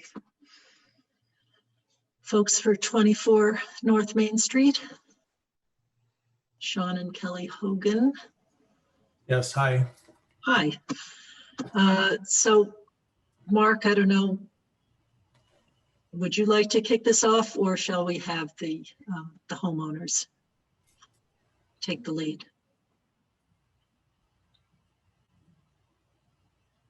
Darryl, you can let the homeowner take the lead. Okay. Darryl, do you want to put up the proposal? Yes, I'll do that. It'll take me a moment. You could start speaking if you'd like to. Sure. So we sent in some drawings from my design team for the first floor of 24 North Main. And the proposal is to convert it into traditional office space, be about 1,200 square feet. We would be walling off I don't know who's familiar and been in the building, but when you walk in, there's a staircase along the left, and then there's a spa, hair salon that you walk into. So we would be walling off the entry and creating a second floor, which I'll talk about more later. But the design for the first floor is basically a reception area, 2 offices, and a conference room. And myself and my assistant would be working in there, and then there might be a second advisor at various points, if that's something I choose to have. You could assume that there would be, and you could just say that there would be 3 people working in there, 8 hours a day, and clients coming in and out for appointments, although lately that's not quite happening at the frequency that it used to. So I don't really know what the physical appointment frequency will look like post-COVID. It's essentially 0 right now. It's been that way for 15 months, and things have been fine. So in terms of water usage and septic usage, it's obviously a significantly lower footprint than what's gone on in there in recent years. We use Poland Springs, subscription delivery water. We'd continue doing that here. So nobody will be showering or cooking or anything like that. It's really just going to be restroom usage and, coffee and tea, that type of thing. Mm-hmm. Okay. Any questions on the first floor or the design that we submitted? It was preliminary, and we do have an updated version of that, and it's not final, but that's what I had at the time, so that's what I submitted. Yeah. And Mark, I was looking up the design flow today for Title V, and it looked at least like office space was like per 1,000 square feet. Does that sound right to you? That is correct. Yeah, it's 75, I believe, per 1,000 square feet. Now go ahead. I'm sorry. And for stuff that's more than, like if it's 1,500 square feet, then it would just be 1.5 times 75 would be the design flow for the office space chunk. Do I have that right? That is correct. And then as it relates to the physical structure, there is presently connections from sinks to tight tanks for the perms and colors being utilized by the salon. So that would all have to be considered dismantled and replaced to the second floor if they're going to run a salon up on the second floor with permanents and colors. And in terms of the second floor, if that was another 1,000 square feet, that would still apply with the 75. That is correct. If it's that would make it easy if it's all office space, but if it's a combination of a salon and office space, then yes, we would have to reconsider the calculations. But it's very easy for office space. It's at 75 per 1,000. So let's talk about the second floor. So obviously I didn't have a plan to submit for that. Currently there are 2 people renting out rooms on the second floor. So there's a total of 4 rooms that could be rented out. One is currently rented by a massage therapist. One is currently rented by an esthetician. And the hairstylist that currently rents the first floor. We haven't approached her yet or spoken to her because we weren't really sure what you all would say or think. And honestly, I don't even know if she would want to go onto the second floor. But assuming that it was possible and that she wanted to, we would probably offer her the option to move upstairs if she wanted to do that. Might not be enough space for her.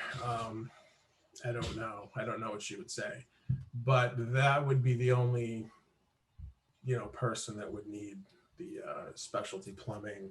In the future, we're not necessarily thinking of that space in terms of a salon. I mean, the way I kind of envision it, I think it would be a good space for individual room rentals for people that have appointment only businesses, like for example, a psychiatrist or, consultants of various industries, a CPA, life coaches, business coaches, tutors, college prep type of businesses where it's not necessarily open to the public. It's not a public space. It's more of a space where you meet with somebody one-on-one, for whatever your services are. That's kind of how we're looking at it. And, the less water intensive, the better. But that's who's in there presently. And so for Mark, my recollection was for barber shops that it was like 100 gallons per chair. So if we had sort of 3 chairs upstairs, that would be 300 gallons per day on the second floor, 75 or 100 gallons per day on the first floor, depending on the square footage. Does that sound right? Yeah, I believe so. I'd have to pull Title V for the chart. I can do that as we speak if you want. Yeah, And so Sean, the way the system works is that the state has design flow for different patterns of use. So for example, if it's a doctor's office, it's 250 gallons per day per doctor. If it's a CPA, it would go to the square footage. So we can share that with you so you can kind of figure out what can I do that adds up to the design flow. For the chairs or the hairdresser, there's specific restrictions because the dyes and chemicals are not appropriate to enter the groundwater. So making sure that those are plumbed appropriately to go to tight tanks would be important. But from a flow standpoint, it's sort of a fix. This is 100, like this is how the calculation works. Okay. And you can kind of mix and match it as long as the plumbing is appropriate to add up to the design flow for the system that you have. Okay.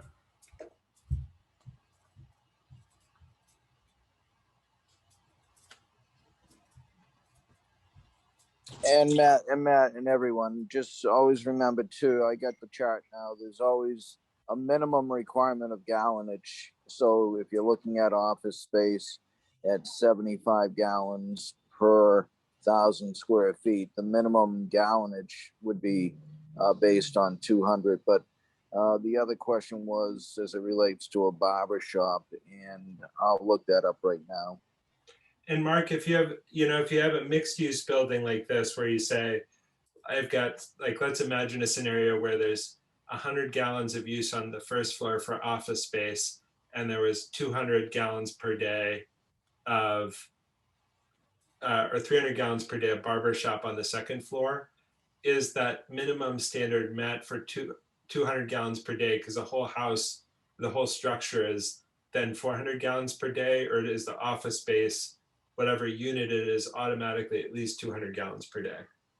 Well, interestingly enough, for a barbershop chair or beauty salon per chair, it's 100 gallons, but no minimum is suggested. I don't know where they got that from, but I can look deeper into that. But for the office space, it is that 200 that I mentioned. So go ahead. So if he had offices on both, and both were about 1,000 or 1,200 square feet, then it would be like 2,500 times 75 or 200, whichever was higher.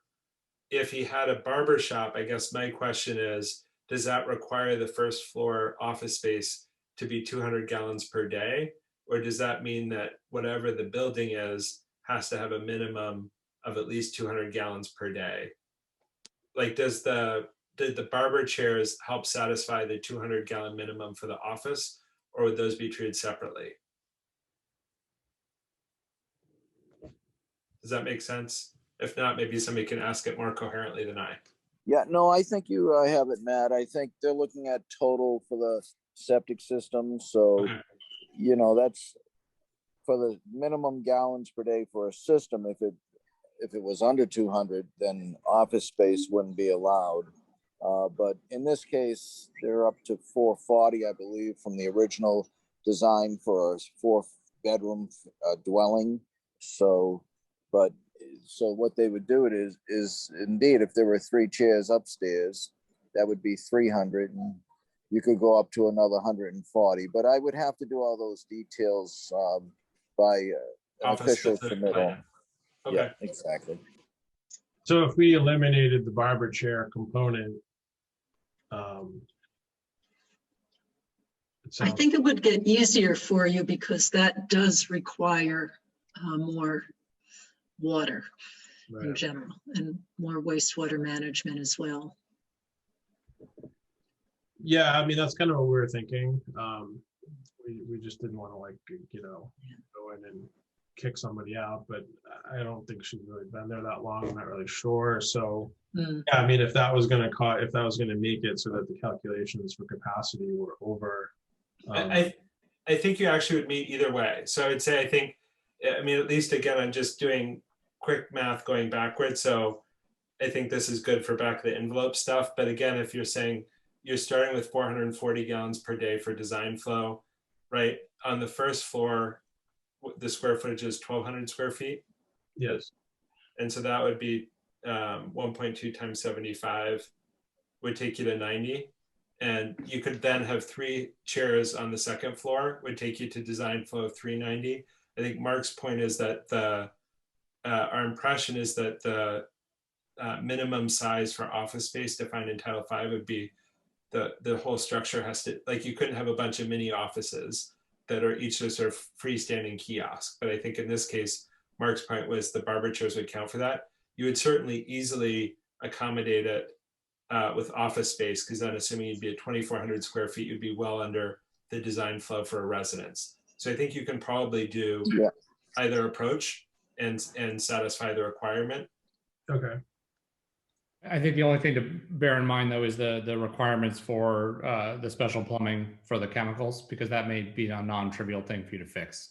So I think the septic design flow would allow it, but there'll be other regulations you'd have to make sure you met if you move the barber shop upstairs. And Mark, can you just also comment on the public water supply piece with the barber shop too? Because I remember that was an issue for the previous owner. Yes, that would have to be resent back to the state for review.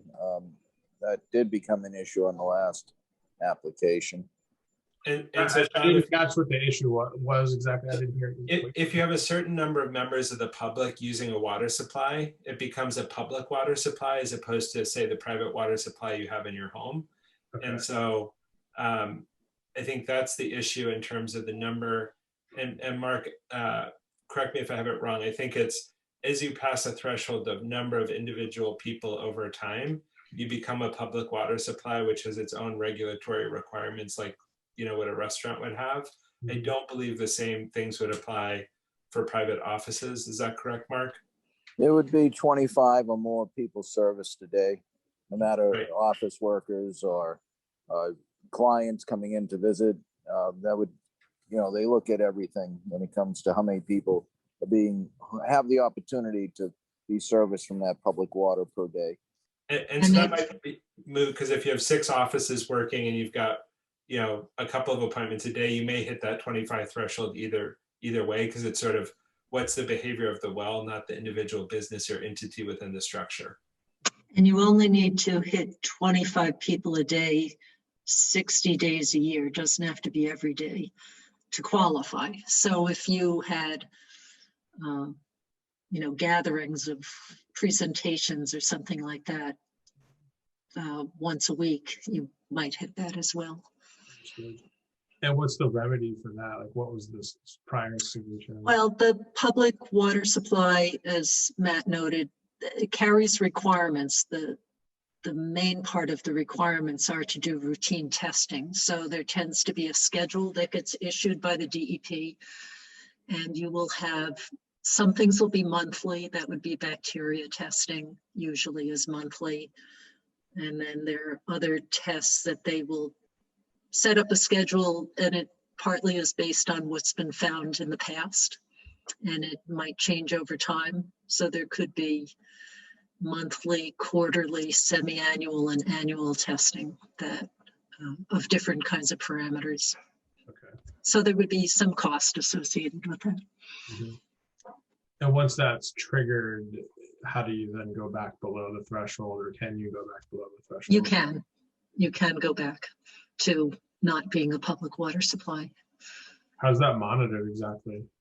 Well, you would have to hire a firm to collect the samples appropriately, and then they send them to a lab, and then the lab, after they analyze the water, they send you a copy of the results as the owner, and they send a copy to the state.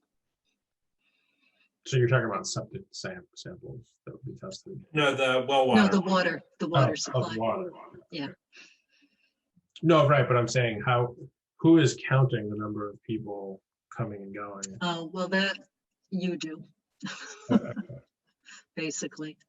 So we don't do like an audit of it. I think it becomes these questions of people come with a building permit or some other checkpoint, and there's this discussion, but then we're not monitoring, did you have 24 people a day on average? Did you have 26? You know, that's sort of self-regulated, but that's a requirement for you. You can get in trouble if you are a public water supply and don't adhere to that, but then you're in trouble with the state, not necessarily your local board of health. Sure. Am I correct, if I recall that at the last discussion of this property, when it had a different owner, that the DEP had said that if there was a change in use, that would trigger an automatic review? Is that correct? Daryl? You have to evaluate changes in use, yes. Yeah, I thought that because it is a I think there'd been the public corrective water supply, action that from, was part of the discussion that we had with the representative from DEP. I think it was 2 owners ago, there was an issue that the last owner needed to correct. My recollection was that had been corrected and addressed, and that was the contingency before any change of use could be considered. So we can go back to those minutes, but my vague recollection was that that issue had been resolved. And that was like the DEP action, not the Board of Health action. Yeah, I think you're right, Matt. That's what I And reckon. and the change of use is what we're doing here, is Right. considering what is It had to the do with change appropriate of use. sizing of the It was system. DEP and it was not us. It was DEP referring to change of use at this address. Right, because they'd had the issue and then the salon closed down. And then when they were working to reactivate it was when that issue was active, because then I think it had been, the building was inactive, so there wasn't standing or something like that. But my recollection was when we last heard from Mr. Lebarski that the issue had been resolved. But again, we can certainly go back. I mean, maybe that can be a follow-up, Ellen, if we can, after this meeting, pull those minutes and also supply them to Mr. Hogan if he hasn't seen them before, just so there are no surprises. But at least my recollection is it was resolved. I actually have, Oh, perfect. I have a memo or an email from Claire Golden at the state that was dated January 14th of 2020, where she summarized the history of enforcement that happened at that site. And at the time, the facility, she mentioned that the facility is currently unoccupied, but is listed online for sale or lease and is being advertised as 3,000 square feet of space for use as office, commercial, or spa. She said DEP reviewed the current compliance status of the facility and said there is no violation because the property is not occupied. There is no current violation. She said that DEP does not envision any further involvement provided that there is compliance with Title V. The Sherborn Board of Health is the approving authority for this facility and can ensure compliance. And compliance entails that the connected design flow of the facility is limited to 440 gallons per day, taking into account all 3 floors of the facility as well as any outdoor use, because I think at the time he was talking about a coffee house.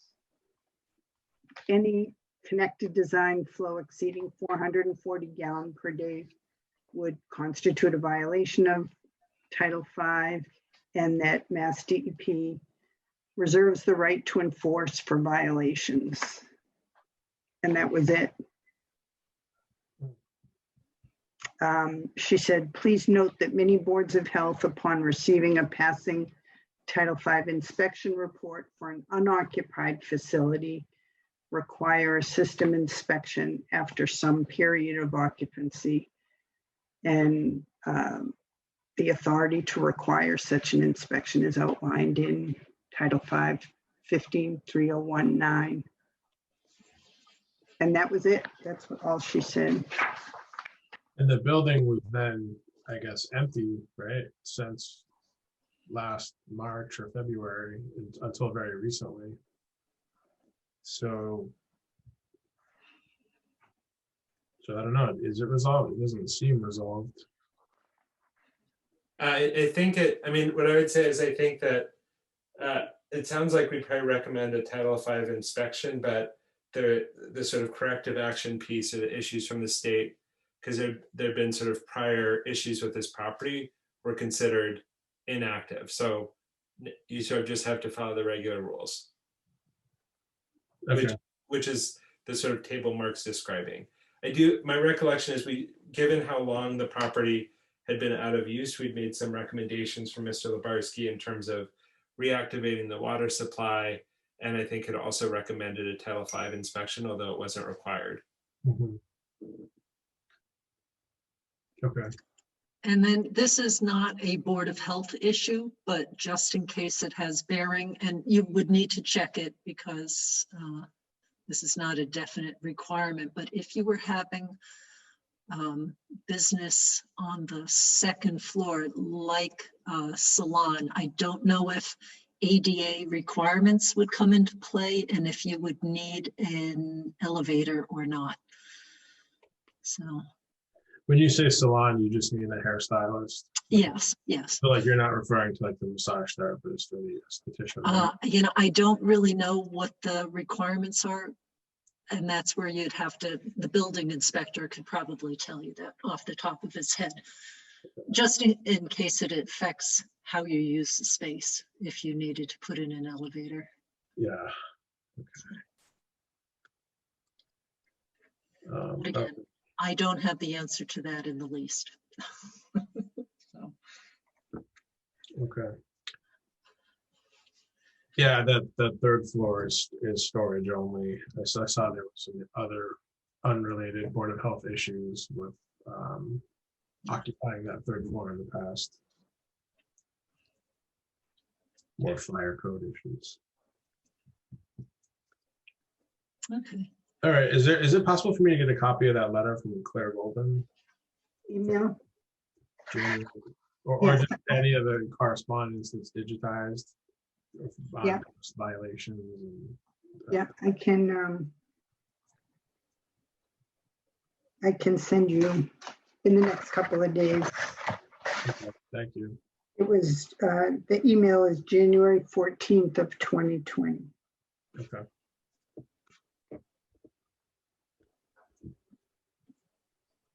Okay. So when you say the Title V compliance inspection, that's something that you suggest that I would do now, correct? Or is that something you're saying has to be tested post occupancy once? Well, if you're purchasing, if I may, if you're purchasing the property, you cannot, unless it's winter, you need to have a Title V inspection completed as the purchaser. Yeah. And if you're financing, I know your banks are going to definitely make sure that's done. We would also be involved to make sure it's done as well. Okay.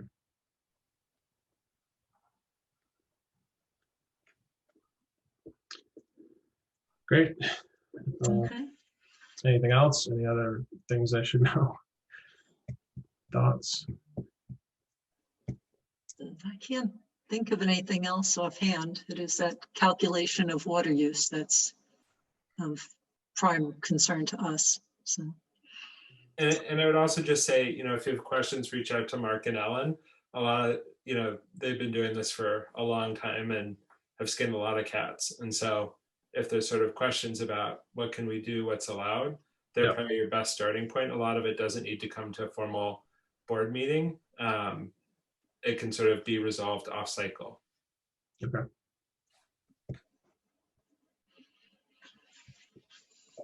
Great. okay, Well, thank you very much. Really appreciate the help and the input and the info.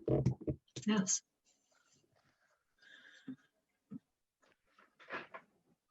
Good luck and welcome to Sherborn. Thank you very much. All right, good night, everybody. Perfect. All right, so maybe now we'll transition to 26 Bullard. I think that's our next agenda item.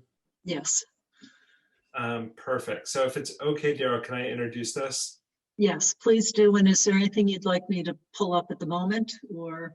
I don't think so. Maybe I think Mr. Murphy had submitted proposed draft language in Okay, I'll get the deed that report. ready. Maybe let's pull that one up. Yep. Okay, but you know, you can so- begin. So I think we all kind of got the communication from Mr. Pope, who I see joining us here today, as well as Mr. Murphy. What I would propose, I think by my count, we've done room counts on the property 7 times to date. And so at least from my standpoint, but would like to resolve the issue at the beginning, I think it would be the best use of our time to really focus on the language and intent of the deed recording rather than re-adjudicating the room count and whether an 11-bedroom system is entitled. I'd love to kind of do a straw poll of the board to see if folks are comfortable with that focus, and then can also invite the input of Mr. Murphy and Mr. Pope. So first with the board, is that a comfortable focus to primarily emphasize the deed recording as the focus for tonight? I think Yes. that's where we Yes, left it absolutely. last time, so yes. All right, and Mr. Pope, and I didn't see Mr. Murphy, but I presume he's here too. Is that acceptable from your standpoint? Good evening, everyone. I apologize for not having been able to been on the other meetings going from January. And I appreciate Jim Murphy representing me at those meetings. I sent a letter in to the board and to Mark trying to expressing my confusion and lack of understanding of some of the things that have happened. And I did want to ask some of those questions tonight. Primarily one of them, which is in the past, the board has been willing to allow room substitution via a deed restriction and without changing the room counts. And I understand the reluctance of adjudicating that discussion. But I was rather puzzled as to why we couldn't maintain the room count for the main house at 11 by substituting out the craft room by deed restriction to allow the loft to be created if it were a room. So I think I can comment on that. And just, I think, at least to answer my own thinking in terms of the kind of room question that you raised in your letter, I think that upon submitting the plan requesting a 10-bedroom system is when the opportunity to add a bedroom to said system sort of transited. So once you submitted a 10-bedroom plan, you have a 10-bedroom system. And so there could have been an opportunity to add a bedroom. That opportunity wasn't taken when the plan was submitted and the design flow permit was approved. And so from that point forward, I think the 10-bedroom system is the operational consideration. For the deed recording, my recollection is that we have principally done that with a basement rooms only. I think that the accommodation we'd previously done for the craft room when we were considering the additional bedroom for the carriage house, moving from the 3 to the 4 in that set of discussions, was that we said that because the craft room was physically disconnected from the rest of the house, though it was a room above the 2nd floor, we thought it was reasonable not to automatically count it as a bedroom, which is what we would otherwise do. I don't recall us ever deed recording away a non-basement room, and I think that part is atypical for our patterns of practice, but would sort of invite those who've got more more board years than I do for Mark or Ellen or Daryl. I know we haven't done the 4 years I've been on, but I don't know if there's a prior precedent for that. I think you've characterized it well, in that we're usually deed recording for rooms that do not look like a typical room. And yes, basement has been where that has been used. And as you said, the craft room was a special case because it is on the second floor. Ordinarily, we automatically count second floor rooms as bedrooms, but because it's not connected to the rest of the second floor, and it's really just a staircase up from a wing on the first floor, and it doesn't serve as a bedroom, doesn't feel like a bedroom. It's not close to a bathroom also on the second floor. So there are a number of things that we use to look at that. And It that's meets what all we're the doing. definitions of being an odd room, like a basement room, Daryl. No, it does not. I'm sorry. Not in how we've done it. And We've done this for what, hundreds of properties probably. So. And Lisa, I feel like there's one of these, and I can't remember what the specific project was, but my recollection was there was one of the accessory units that there was a discussion. It was essentially that you kind of can't deed record away a basic use. But I don't remember those Correct. details. Yeah. I mean, well, you can't, deed recordings have to be to lock in something as is, but if it's currently being used as X, Y, or Z, you can't craft a deed recording that says that those potential uses are not allowed. So if it could function in its current state as, a room or a bedroom, you can't put a deed recording on saying it will not be used as a bedroom. So that's what I think you're referring to. Yeah. And I think there's some confusion about what the definition of a room is. A room is not required to have plumbing. So when we do a room count, we're not specifying or differentiating between a room that has a sink in it versus a room, that doesn't. So the plumbing, I think that was referenced in the letter somewhere, is not the pivotal characteristic that differentiates what we count as a room. Right, Mark? I think that's correct. Yeah, otherwise we wouldn't be counting most living rooms. Right. Yeah. Or No, bedrooms for that matter. So True, but the loft has no access to plumbing. I mean, a living room has a bathroom down the hall. A bedroom has a bathroom next to it or down the hall, so it has access to plumbing. No, mine The doesn't. loft, My loft living has room, no access. my first floor has no bathroom. Can I ask one other just follow-up question? That's not relevant. Just one other follow-up question for the board. I would say from my standpoint, and again, Mr. Pope, I don't mean to imply that this is an appealing solution, but just trying to give you as much insight into parameters as possible. So from my standpoint, if there was a scenario where the arts and crafts room above the garage became unfinished, unconditioned space, I would have no objection to sort of swapping that room for the room count to the space above the barn, because I think in both cases is sort of disconjugate from the rest of the house, though in both cases above the second floor. I don't know if other members of the board want to weigh in on that, and I don't know that Mr. Pope would find it appealing, but just in thinking about the relative priorities, like sort of what's out there. Well, if I could just say one thing about one of the things that popped up at one of the other hearings and then could be applied in this situation.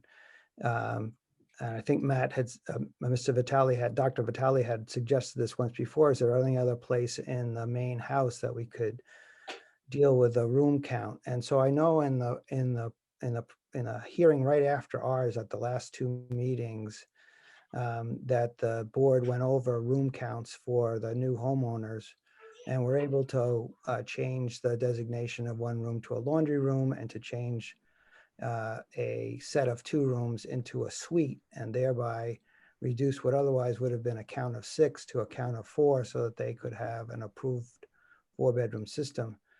And so one of the things that could be done on on the main house is that we could put a door up in the hallway and create a guest suite.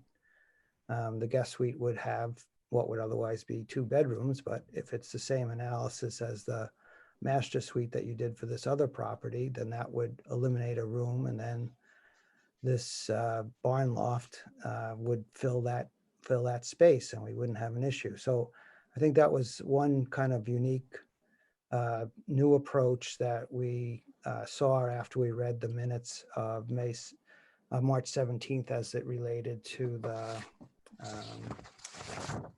25 Ward Lane property. So I'll mention, oh, go ahead. I was just Finish gonna up say and then comment. Okay, I was just going to say that I think the important distinction there is that just putting a door in a hallway, I think wouldn't necessarily work if each room then still had a private entrance off that hallway. I think the Ward Lane project, it was effectively making a suite of rooms that were only accessible by a single private entrance. And so I think that sort of reconfiguration we consider all the time. We'd have to review the plans to sort of make sure that we weren't just putting up another barrier to what is then 2 separate rooms, but really joining one suite into one usable space. Because those 2 rooms would have a separate staircase up to them. No, So I mean, there's still 2 rooms. Yeah. But But I'd if say each room like, has its own door and could be its own bedroom, then it wouldn't count as a suite. but I'd say conceptually, like what I'd recommend we do is, I think to Mr. Murphy's point, do we consider room consolidations that create flexibility for homeowners who want to redesign or rebuild? Absolutely. I think what we need to see is the specifics of that plan to sort of say, does this pass the gut check as meaningfully distinct? I'm not sure that just the presence of a door would be, this is meaningfully distinct, but certainly we have people who take out a wall or combine 2 rooms or do other things that make them meaningfully distinct. But I think each project is individual, and so we need to see the plans to kind of weigh in on that. Well, I think that, I mean, I do think we should focus on whether or not we could get the language of the deed restriction done here, because I still think if in fact we then could submit at a different meeting a reconfiguration of those rooms in the main house, then even if you apply the language of the deed restriction, it just requires that the barn loft be added to the room count of the main house. And if in fact we can reduce the count of the main house in a subsequent situation, then it can give us some opportunity that we might not otherwise achieve if we weren't able to do that consolidation. I think that's fair. I mean, I think we'd all like to focus on the deed restriction, but I think it doesn't close the door to reducing the room count in another way, but we just have to review the specifics. And so for the room count, it sounds like, I guess, one question for Mr. Pope and for Mr. Murphy is, in my mind, the kind of question of like, is it heated to 50 or 68 or 70? Like a piece of it is your pattern of use, and a piece of it is, if I was a future homeowner, what might I do? So what I would propose we do is move forward with the presumption that the space will be heated, since we're insulating it and since we're heating it to some extent. Does that feel like a comfortable place to start in terms of making the deed recording less contingent and then just being focused on being finished or unfinished space? Well, I think one of the things that Mr. Pope has indicated to me is that, they can design the heat pump to be, to limit it to approximately 60 degrees. So that would be less than the 68 during the day and 64 at night required by the state sanitary code. So I think he has a willingness to do that, because the problem with the word heated, if it's used in a deed restriction, is right now the first floor of the barn is quote unquote heated because it gets up to about 50 degrees, but that's not the same as I think what people would otherwise think of the use of that word. So again, I'm very happy to look at the wording to make sure that there isn't any. So I think in this scenario, then we take out so I think what I intend to suggest is, if we treat as fixed the idea that it's heated, which is kind of my mindset. Because again, my dad's cheap. I'm sure my house was less than 60 degrees for much of my childhood. And so, you know, kind of the threshold of like, no, we're going to get a heat pump that's designed to go to this, thus it's not heated. For me, that's pretty uncomfortable. But from our standpoint, if we treat it as presumptive that it's heated, then Mr. Pope or a future applicant could either design for that pattern of storage with low heat, or could design for more conventional heating thresholds. But the deed recording would be agnostic to it, because the deed recording would just limit it to this must remain unfinished space, however we choose to define it. Yeah. I'd also mention that we often refer to the space as conditioned as opposed to heated. So that should probably be a change as well. That's, well, I guess I would ask Mr. Pope whether or not, if in fact they said, hey, you can finish it, but you can't heat it. I don't know whether or not, I think that when I wrote my suggested language, I kind of contemplated that's possible, but again, we're trying to see whether or not we can get something. So I would love to have a deed recording that just focuses on being finished or unfinished. And I guess that's a question I have for you, Mr. Pope. Well, the goal was to have the space heated to somewhere in the 50 to 55 degree range, and to keep it, from your perspective, unfinished. And yep. the goal was to have the raw ceiling of exposed foam insulation visible, raw plywood walls up 8 feet, which is what Chris had asked, so that to protect the insulation. The floor in there is OSB board, which is oriented strand board, and it'll fall. It's an underlayment. It's not designed to be walked on without something on top of it. But a solution to protect it is to sand it and polyurethane it, and then it won't fall apart. So if you're looking up and you see a totally exposed attic ceiling, would that meet the definition of unfinished from your perspective? So I would say, I think and again, I'd invite other members of the board, like for me, I think that aligns with what we described at the last one, which is, it's sort of, if it looks unfinished, it is unfinished. I think that the pattern you described with, you know, sort of plywood walls, poly floor with OSB certainly seems like unfinished space and somewhat analogous to what a heated garage might look like. So in that scenario, from my standpoint, I don't feel strongly about including the heating in the deed restriction. We would then just require that the space remain unfinished as defined in this set of parameters. Does that sound, maybe just comments from others on the board? I think that sounds good. I don't think the heating piece is really solvable with the deed restriction, and I also don't like it. So I think it did look unfinished in that picture. That you know, I would characterize that as unfinished looking, and I agree with Matt. I think that would be okay. And Matt, if I could mention that the deed restriction focus its content to the loft rather than the historic barn as a whole, because downstairs at the garage level, I would like to insulate that as well, and by definition, I need to protect that with either drywall or plywood. And so the area that we're talking about. And my recollection is that's like stalls, workshop, cement floor. Well, there are 3 levels to the barn. The main level, which is where the big barn doors are, is where you can drive the tractor in for maintenance. And I have a workshop, and I'd like to insulate that, and we keep it heated to 50 to 60 degrees during the winter. The lower level of the barn, what you call a basement, is finished out with stalls and a tack room. And so I would say, from my standpoint, all of those sound, again, like this is like a very deluxe heated garage type structure. It may be multiple spaces, multiple patterns of use, but none of them could be readily transferred into, you know, this is the Pilates studio or this is the workout room for a future homeowner. And so I would say, from my standpoint, having the focus be on the loft space is reasonable. I do think we had additional concerns that were raised about sort of what plumbing looks like in the space. And so if we sort of say we've got this loft and now in the future we're adding a full bathroom or sort of new systems, I'd want to revisit that, because again, I think it gets sort of increasingly gray. But from the kind of pattern you described currently, Mr. Pope, like it passes the sniff test for me. How is it for other members of the board?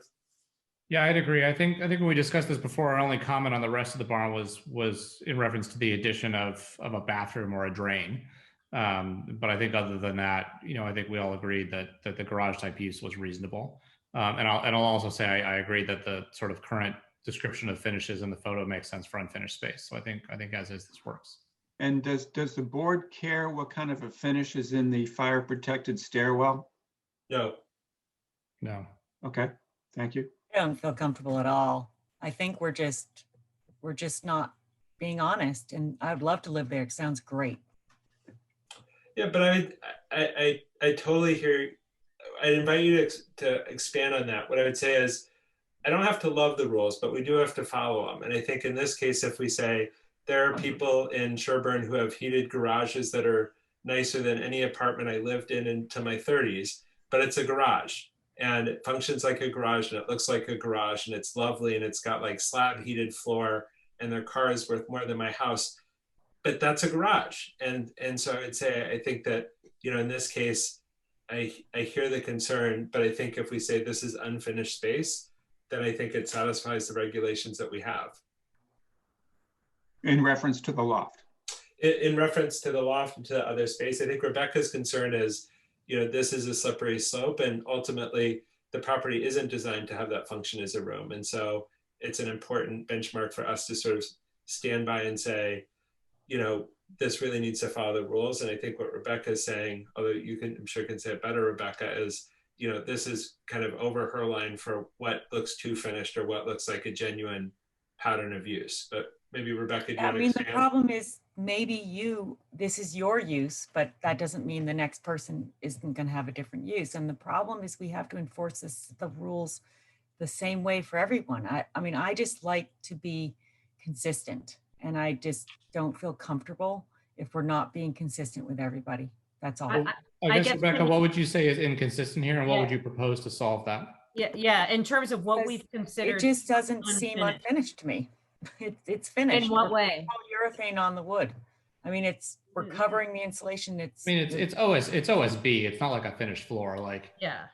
Did you see the picture, Rebecca? And you still think that appeared to be what you would consider a conditioned or finished space? Because I feel like we've looked at analogous types of barn situations and indoor, riding rings with, stables and things that, we considered unfinished that were pretty similar, I think. I would say it's not the one that makes me feel the most comfortable, but I think it meets the requirements and is consistent. And I think that's incredibly important because I know there are several unique features to the property, but I think ultimately we have to kind of apply the same rules the same way to every property and project.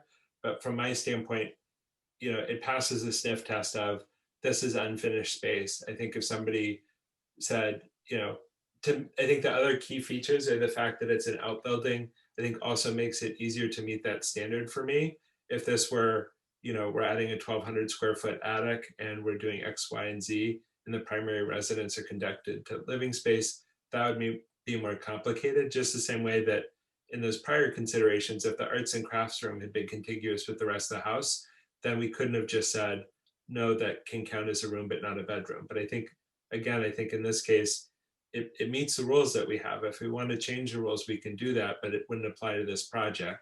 And, at least from my standpoint, as proposed with the deed restriction on finished space, it would kind of satisfy it. I think the other thing I would say, and I'm really glad you're here tonight, Mr. Pope. I think the thing I would say is just a sort of point to highlight, because I just would hate to have future confusion, is because it's a campus system and because it's sort of, if one part of it is non-compliant, then it sort of makes it non-compliant for the whole piece.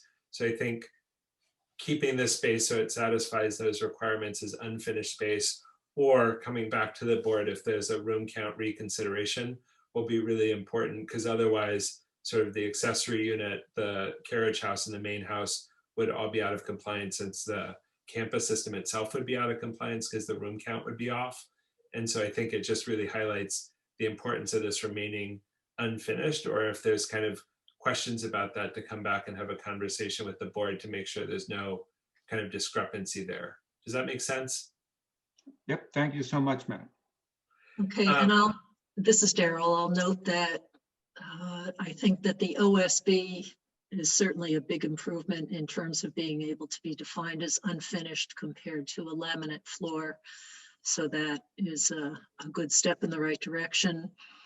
I think maybe as a board, we just need to remember in the future when we're looking at deed recordings, maybe to use the word conditioned with respect to heating, so that we don't have to look at, a few temperature changes here and there to determine whether something constitutes being heated or not, because we have often used we use the term heated because it's easier to understand, but we have often talked about conditioned.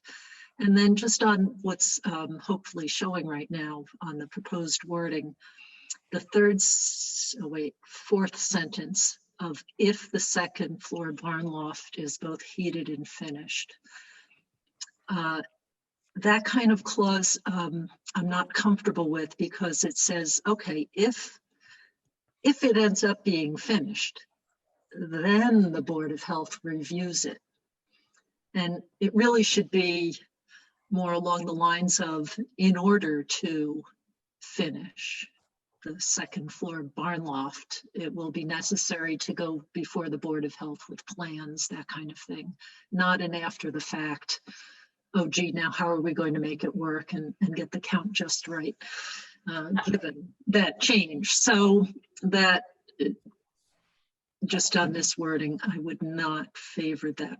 So what? Yeah, I don't think it should be in there at all. I think yes, the whole point of the deed. It should almost just be like one sentence. The second floor barn loft shall not be finished. Exactly. And so if the next person wants to entertain something different, then they have to come to us and have a discussion. And then as necessary, it can be amended or terminated depending on what happens. But it shouldn't be in there as a possibility at all. The whole point of the deed restriction is to say, this is going to be maintained for this purpose in this condition, period. So what if we just literally have it as simple as a sentence of, the second floor loft may not be finished. So I understand what you're saying. My issue is that when we go back and look at the minutes, is there some way that you can define the current state as not qualifying as finished? Here you have a situation in which Dr. Honeywell would say, well, it's finished. And the four of you seem, or at least some of you who have expressed your opinion, seem to be saying, no, the way it currently exists is unfinished. So I guess all I'm asking for is that, to the extent that we need to describe that what exists as described is unfinished. So then, what I would propose is that for the deed recording, we just leave it as kind of as clean as possible without sort of prescribing, because like if a future homeowner was like, the OSB with poly did horribly, I want to put down plywood, I would love for them to do that without violating a deed recording. And so I think that what I'd recommend for the deed recording is that we keep the language as simple as possible. And do we have, is this the initial one, Ellen? Yeah, is this the right one, Ellen? Yes, that's the one that I drafted after the last minutes, the last meeting. And so I guess if we went with language like this and removed unconditioned, does that sort of pass the sniff test for you, Mr. Pope and Mr. Murphy? And then we can. Yeah, I think what you're saying to me is the first sentence would read, the second floor loft in the historic barn shall remain unfinished. Yes. And maybe we could expand that sentence and the garage floor, something shall remain functioning as a garage and workshop. I don't know if we need that. What I would say is, I think in this case, right, so to going to Mr. Murphy's point, so all spaces in the historic barn shall remain unfinished. I guess Mr. Pope's question, I don't know that we require that all those unfinished spaces have exactly the same thing that renders them unfinished. So for example, for that ground Right. floor tractor barn, I am much less concerned about the, sort of drywall in the ceilings to kind of make the insulation function and perform, because you've got big doors in a cement floor. And so for me, that's the piece that Excuse me, renders. there's a wood floor there, just so you know, Matt. Okay, wood floor. Because So I there's, guess- there's a basement under it. What about use, like I can tell you for typical deed recordings that we do all the time in Massachusetts for, environmental contamination and things like that, we talk about conditions and uses and activities. And I think the big point of this is that we wanted to stay unfinished or unconditioned, whatever terminology we end up, settling on here, such that routine occupancy is not permitted. I mean, we don't want it to be used as an office or a bedroom or a family room. I mean, that's the point of why we wanted to stay in this unfinished state.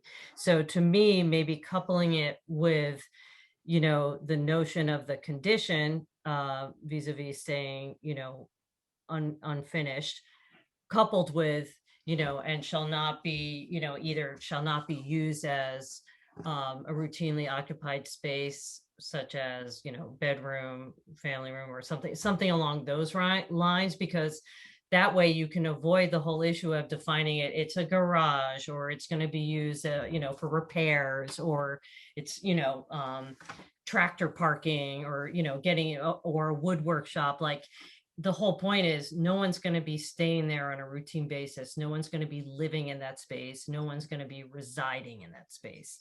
And to me, I'm not, I think that's a slippery slope to be able to define it well enough. And we don't do that for example, some of the art studios that people have put in outbuildings. And that could possibly be defined as not routinely occupied. So okay. I like the unfinished. I think it's an easier, cleaner term. And then the only one I was thinking of use is, but maybe we don't need to define it, because we don't tell people I would just keep it recording really- saying that their garage is going to stay a garage. It should function as a garage. And to change that, I would assume someone might seek a building permit. I'm arguing both Hopefully. sides. Yeah. So I guess, so going back to Mr. Murphy's kind of language, can I take a stab at this?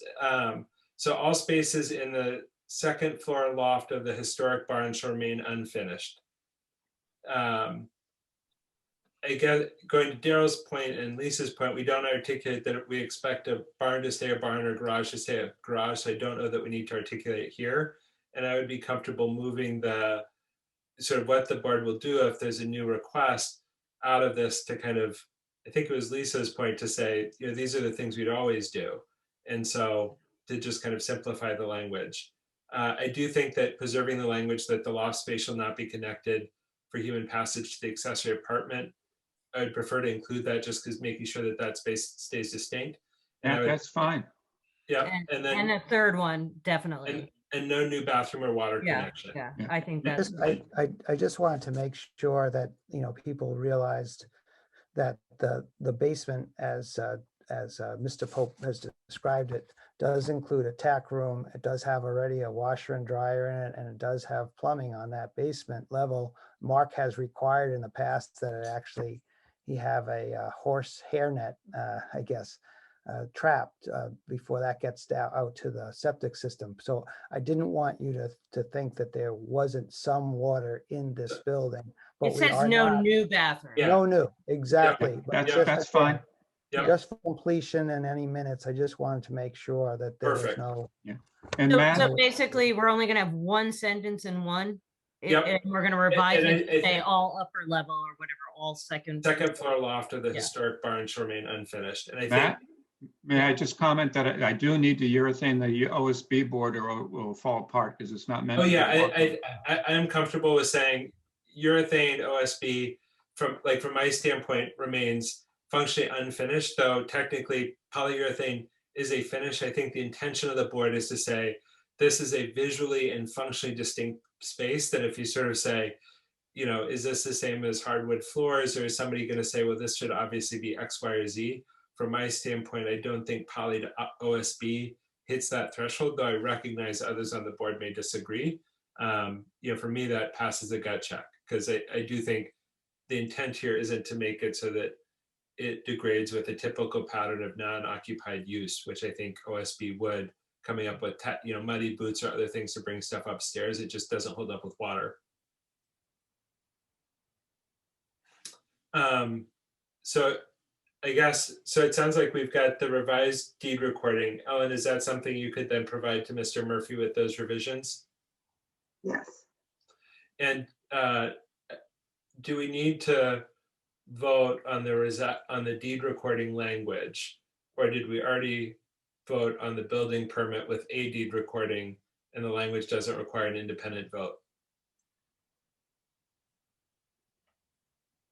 Well, it doesn't hurt to vote on it. I love voting. Okay. And okay, again, to be devil's advocate once again. So I can see where if the spaces are to be finished condition, it's just telling people what the process would have to be, but maybe if we were going to include that kind of information to someone, it could read before the space is finished. You know, one must first go to the Board of Health. But I would take it out because it's true for my house too, right? Yeah. Like, it's not Yeah, that's specific true. to this project. I think it's a general Okay. standard. All right, so let's simplify it. Great. Just wanted to throw it out there as an option. All right, so do we have a motion to approve the changes just noted to these three? Can I ask The first bullet point, really. Lisa's briefly disconnected and reconnecting now. She just texted me. Okay. Okay, can I just ask a question? What about, is the last line of number 1 also coming out? I think so. I think it should be reflected in the minutes, but I don't know that it needs to be in the deed recording, because again, there could be a set of things that, like, oh, actually, we're doing this set of revisions for the accessory apartment and it totally changes everything. And like, that's specific to the current pattern of use, but you could have a future pattern of use that's part of a larger sort of en masse change to the property, other than what Mr. Pope has described, that like wouldn't make it make sense to say. You know what I mean? Like, if they're like, we're going to open this wall up and we're going to do all these things, and the deed recording says no matter what, it counts to the main house, that might not make sense. That's kind of specific to the scenario. And I think also that it's to make your prior point, it doesn't need to be specified because it fits our pattern with other things, right? Like when we add accessory buildings to the main house always. So I don't know that it needs to be specific to this deed recording because it just fits with our precedents. But I do think it should be in our minutes. Yeah. Well, that establishes our precedent. Mr. Pope and Mr. Murphy, does that kind of pass the sniff test for you guys?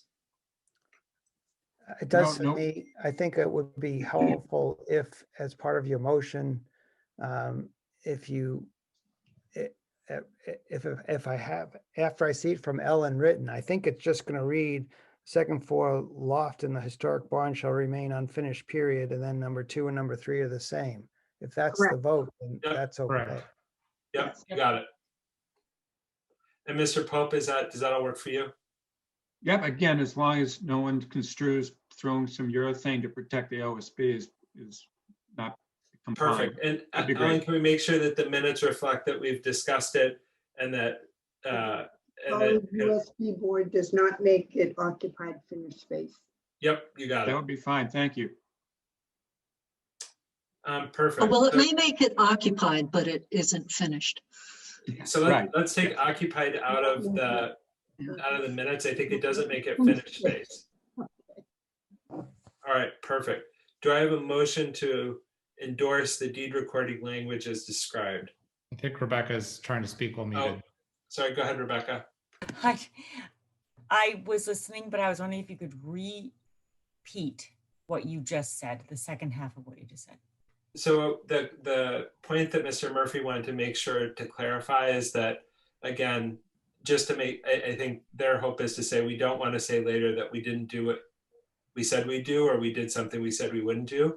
And so just to make sure that, I don't think it needs, like polyurethane, there's no scenario polyurethane should be in a deed recording in my mind, but I think the minute should reflect that the applicant has raised the question of, or the request to protect the OSB using polyurethane, and the board has endorsed that that doesn't constitute the difference between unfinished and finished space.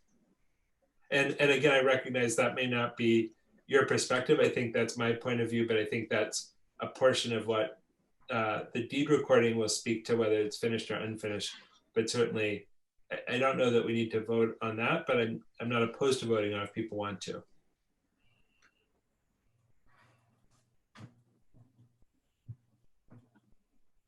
So for the deed recording portion, I've got a motion. Do I have a second? I'll second. Okay, any other discussion? All right, Daryl, aye. Matt Beaver's aye. Lisa, aye. Rebecca, I'm just the wording on the deed recording is what we're voting on right now. Yep. Yes. Yeah, so I'm just going to abstain. Okay. And Matt Vitale, aye. And then for the whether the polyurethane on OSB puts it to finished or unfinished, I don't think we need to vote on that, but perhaps we can have a straw poll to have that reflected. So I would say for me, it doesn't make it finished space. Do we want to just kind of go through in roll call order for that? I'm worried about us voting about something that's so, detailed, because then it's at the expectation. Yeah. Right, and it could become the rage. Exactly. Who knows? Perfect. All right. But I would say, I think for the purposes of guidance, that's the guidance the board has provided to Mr. Murphy and Mr. Pope. Yes. Thank you. I'm sure we've mentioned the word urethane enough that it's in the minutes. So we made my day once Matt Beavers did the Beaver permit. Everything else is just icing. Kind of true. Can I do the camp permits? Yeah. Oh yeah, we need a good camp permit. We could have had like the trifecta. All right. Mr. Murphy and Mr. Pope, anything else for you guys, or are we all set? Not for me. Thank you so much for your time this evening. I'm all set. Thank you very much. Good night, guys. Thank you both for coming. Good night.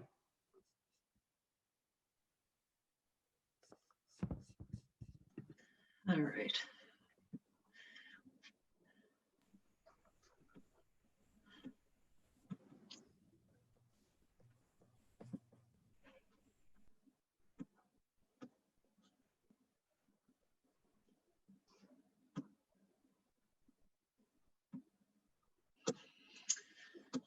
Okie dokie, what have we got here? I don't know if some people had dropped off. We had, okay. I saw Dan McIntyre, but he's off. Okay.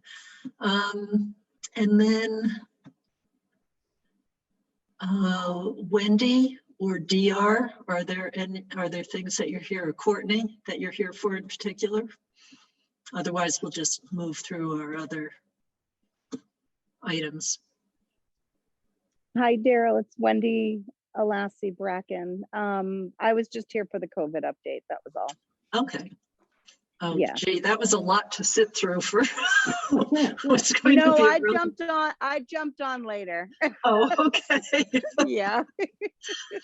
All right, then we'll do COVID update. The one interesting thing that we heard from the White House group this week is, and of course I meant to bring the exact connection to it, and I'll post it as soon as I get a chance on our COVID webpage, but there's a new website called vaccine.gov or vaccines.gov, I'm not sure which one, that has a lot of information. What are the vaccines, the composition, a lot of that has been available before, but it's going to target just vaccination information.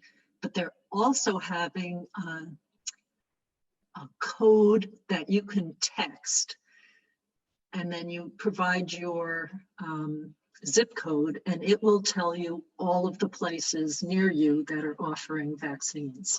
So they're trying different things. They are probably going to be shutting down the mass vaccination sites because there's a real drop off in rate of vaccinations going on. And so they're trying to find new ways to reach out to people who, for whatever reason, are not pursuing vaccinations at the moment. So I thought that the phone app was interesting as Daryl, I tried it. I tried it during that call. Oh, wow. And it worked. It was great. There were places. I'm a fan of Vaccine Time, the Twitter address that will tell you throughout the day as vaccines become available at CVS, Public, places, any place in Massachusetts. It'll tell you 236 appointments available at, Worcester State. So constantly updating in real time. Yeah. And I've had great success in getting numerous people I know vaccines that way. And it's been terrific. Yeah. Yeah, and this text thing worked really well. And it told you where you can walk in. Oh. It's all just so encouraging. And I think Massachusetts uptake has been very robust. I think we'll probably see a little spike. It's at, I mean, at least I feel like it was in one of the governors or the DPH emails. It sounds like we expect Pfizer for adolescents to be kind of on the docket fairly soon. I heard this week, potentially. So. And so that I think, again, I think the number of people in that age range as a percentage of total people is pretty small, but for populations that would be appealing to include in folks who have vaccine access, it's really nice, especially as we think about school in the fall for high school. What do you guys think about the possibility? I know that I read about Pfizer also assessing whether they could get approval for even age 2 and up. I mean, so I think those trials are, so my understanding, we've gotten some of this from Alexi Boudreau, who's a Dover resident who we've worked with some. It sounds like those trials are fully enrolled. I think they won't have the trial data out until, I thought it was like early fall. So I do think it will extend, but I think it will be its own trial data, not an extension of the data that's been done so far. So those have like enrolled the kids and are doing the follow-up. The adolescent data, I haven't looked at the paper, but from kind of what I read in passing, it seems pretty comparable to adults in terms of effectiveness, which is— So that's the 12 to 15. That's a 12 to 15. Right. So essentially there's like, it's not just that they're saying, hey, we've decided it's fine to do this. It's that there's another set of study data that says, hey, here's how this performed. I think it was that similar, like kind of 94, 95% efficacy, but I can't remember if that was for symptomatic disease or hospitalization. But again, like my take home from it was, seems similar to adults. I think what gets more complicated as we get to populations that are at lower and lower risk from COVID, I think that the kind of personal household decision making gets more nuanced. And if you're like I think it is from the things that we do in healthcare, the performance of these vaccines is very good for both effectiveness and safety. And so I think that, for sort of the personal choice we'll make in my household, I think will be to vaccinate, because I feel really comfortable with the data, assuming that the earlier pediatric data aligns with what we've seen for adolescents and adults.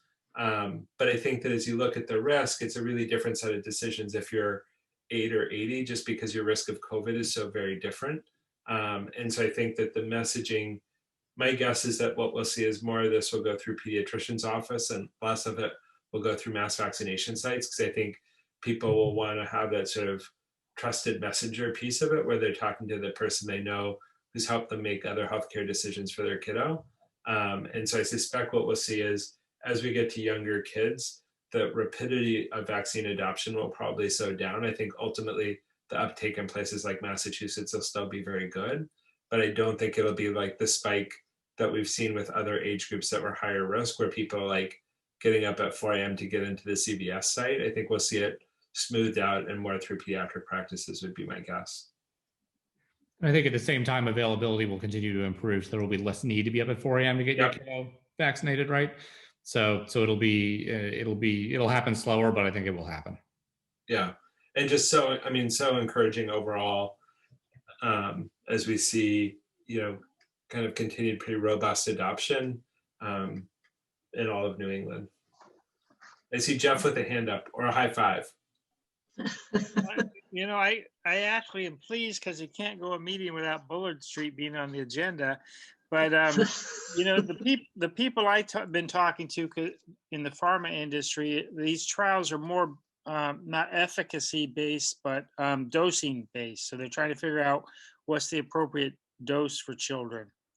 So it will obviously measure efficacy, but that's what they're looking at, is trying to adjust the dosing for these younger and you know, smaller individuals. And then in terms of kind of the school piece of the COVID updates, I don't think, you know, continued use of the pool testing program. I think we've come out of the school vacation week, which was a source of some worry, and that has gone pretty well as we're now a couple of weeks out and have not seen a big uptick. We, for sort of in-school transmission, have not seen any in-school transmission since we've had the expansion for the middle school and high school before break. So I think overall the school messaging is pretty encouraging. I think it's been really beneficial to us that we started out with pretty small class sizes, which have let the district maintain distancing even with a lot more people in house. The football season concluded again with participation with pool testing. Lacrosse either started or is starting and will also be mandatory participation in the pool testing program as a high-risk sport. There'll sort of be a transition over the summer as Dr. Keogh ends his time as DS superintendent. And so kind of with an eye to the fall, I think we'll include kind of a bridge and working with our other partners in the district until the interim superintendent starts in July. But I think right now expect that kind of fall school will look much more normal, although I suspect it will still be masked unless we have sort of pretty low, like very low community rates, even if we do have access. You know, if we're getting to availability for adolescents by next week, you know, that certainly would help, but I suspect we won't get universal enough uptake to make being unmasked on a population level easy, although I expect we'll ultimately follow DESE guidance. Matt, I don't know, what else would you add to all that? I think the only thing I'd add is that the question sort of came up as kids are get vaccinated if we're still going to encourage the pool testing for the high-risk sports. And the answer is for now, yes, just because the logistics become too difficult to like figure out who has and hasn't been. And particularly just nearing the end of the school year, although that may be, depending on vaccine uptake, that may be something we revisit in the fall. But I think no other big updates. Things are going remarkably well, and yes, very few cases since vacation. So I think that turned out to not be a concern. Can I ask you guys a really fast question?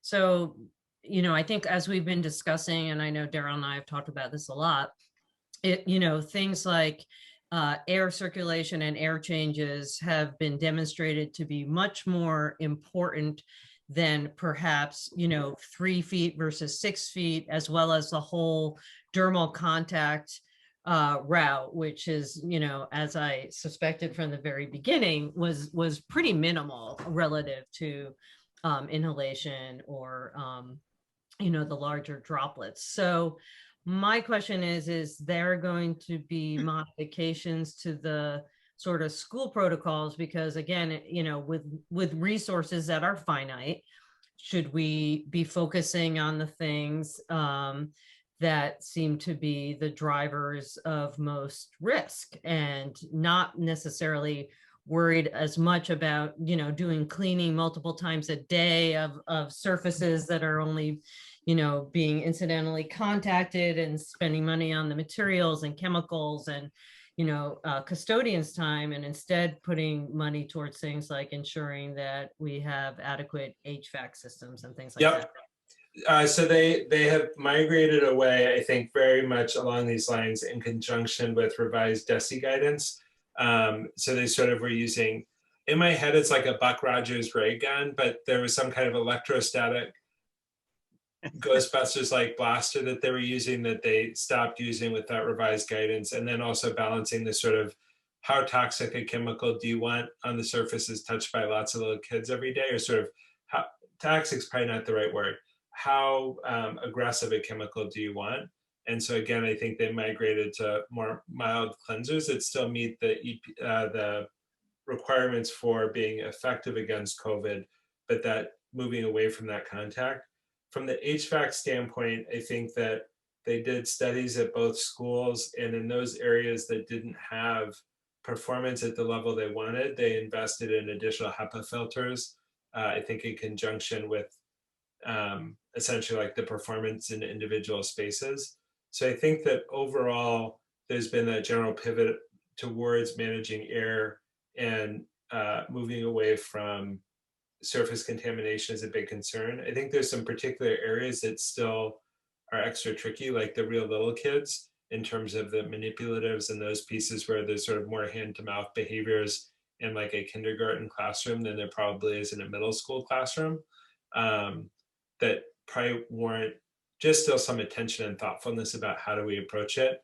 It seems like the state, both for DPH in general and DESI as well, has been increasingly centrally directive to reduce the variations between communities. And I think that we'll also see for the fall, some other things liberalized, like more access to the library, kind of reduce quarantining of books, kind of more shared things. But I think a lot of that will probably come from the state. And my last question on that, Matt and Rebecca, is, the CDC also modified the need to do quarantining and contact tracing for those who are double vaccinated or have the Johnson & Johnson vaccine. And so I guess, is that also going to be integrated? And yep. How do we, I guess, there's the whole HIPAA, sort of sensitivity as well. So how does that work in a public schools? So because the school nurse is doing it, it's not a HIPAA issue because it's still within a therapeutic, like a protected health relationship. So it can't necessarily be told to us as the kind of elected Board of Health. But for example, Jill doing a contact trace can elicit that. And the provision of vaccine status information is a routine type of information that they already both obtain and manage in terms of having appropriate kind of health information, because like they're doing it with chicken. Just like we required flu shots this year, so they know every kid got a flu shot, so it'll be exactly the same for the COVID vaccine. Okay, that's what I was. The other sort of incidental point, which is one of our challenges, is that even being vaccinated doesn't prevent spread of the disease. And there are many examples of people contracting COVID-19 who've been vaccinated. Well, yeah, about 5% because it's 95%. Not really. And 0.008. I mean, it's 1 in 10,000. My point that's not my point. My point isn't that. My point is that it's going to come down more to an individual risk. Really, because people who are vaccinated are the numbers still support not a need to quarantine if you've been fully vaccinated. Yeah. So anyway, I was just saying that it's just an academic point of discussion. Well, I think it's sort of low risk is not no risk. Right. Right. Agreed. But we're approaching I will levels so of risk take it except for other diseases. I will be wildly enthusiastic about low risk. Yeah, same thing with getting a concussion in a lacrosse game. I mean, to be honest. One other point to answer your question on the distancing is that they're actually have relaxed the rules on contact tracing too, such that 3 feet is only required in the classroom or the bus. Down from 6 for sports. So like close contact definitions are changing too to put less of an emphasis on this mythical 6-foot number. Yep, got it. Thanks. So Jeff, what was your? I was just going to tell people, I think this is not new news, but we have the Dover Sherborn joint call tomorrow on COVID, and Mike Kickham's going to present his conceptual plan for Memorial Day, which right now is no parade, is just a service at Pine Hill Cemetery with people physically, distanced, masked, includes police and fire and veterans groups, includes the high school band, and includes, you can't do it without the bagpiper, with the bagpiper there. So anyway, he's going to go over the details that he's developed tomorrow morning. Okay, and I'll also mention that at the work group meetings and even just side meetings that Ellen and I have and what have you, we're confronting that sanitation requirement that still exists in some cases and trying to reduce that in a practical way. And one of the things we talked about recently was for Woodhaven, they were having specialty cleaners come in, and frankly, they were spraying stuff in the air to disinfect the air, which really didn't seem like something I would ever recommend. So we're just looking at it as just cleaning, basic cleaning, but there's still requirements for it. So at the moment, and that came up too with maintaining the porta potties at the sports field. So we spent more time than any of us would ever have thought talking about how to clean a porta potty, and wouldn't it be better just to leave the doors open in between use so that they could air out, and that would be better than worrying about cleaning the surfaces, and could we have just make sure there's always hand sanitizer in there. So it was, and then in the end we came to, we couldn't get around the requirement that they have to be cleaned once a day. So the DPW has offered to help with that here in Sherborn, and over there they're having their recreation commission. Sorry, it's not a committee. Now, that requirement might be going away pretty soon. Oh, yeah, great. The daily cleaning of the porta potties. I really feel like I want daily cleaning of porta potties to extend. I feel like COVID is not the risk. I feel like this is like the trash pickup. Like even without COVID, you should wash your hands after you pick up trash. Yeah. Oh, I agree with that part. But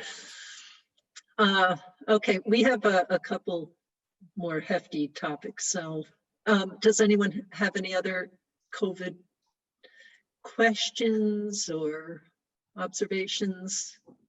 Any of our guests? No, thank you, Daryl. Thank you, everyone. Okay. Okay, so we could just note the workshop for anyone who can get there. It'd be great. Did everyone get a chance to see the Coolidge Crossing memo that went out? Anyway, it just kind of captured some of the things we talked about long ago. It just took me a long time to find time to sit down and write that. And I attended lots of ZBA meetings to kind of understand what they were looking for and where they were headed on that, and then comment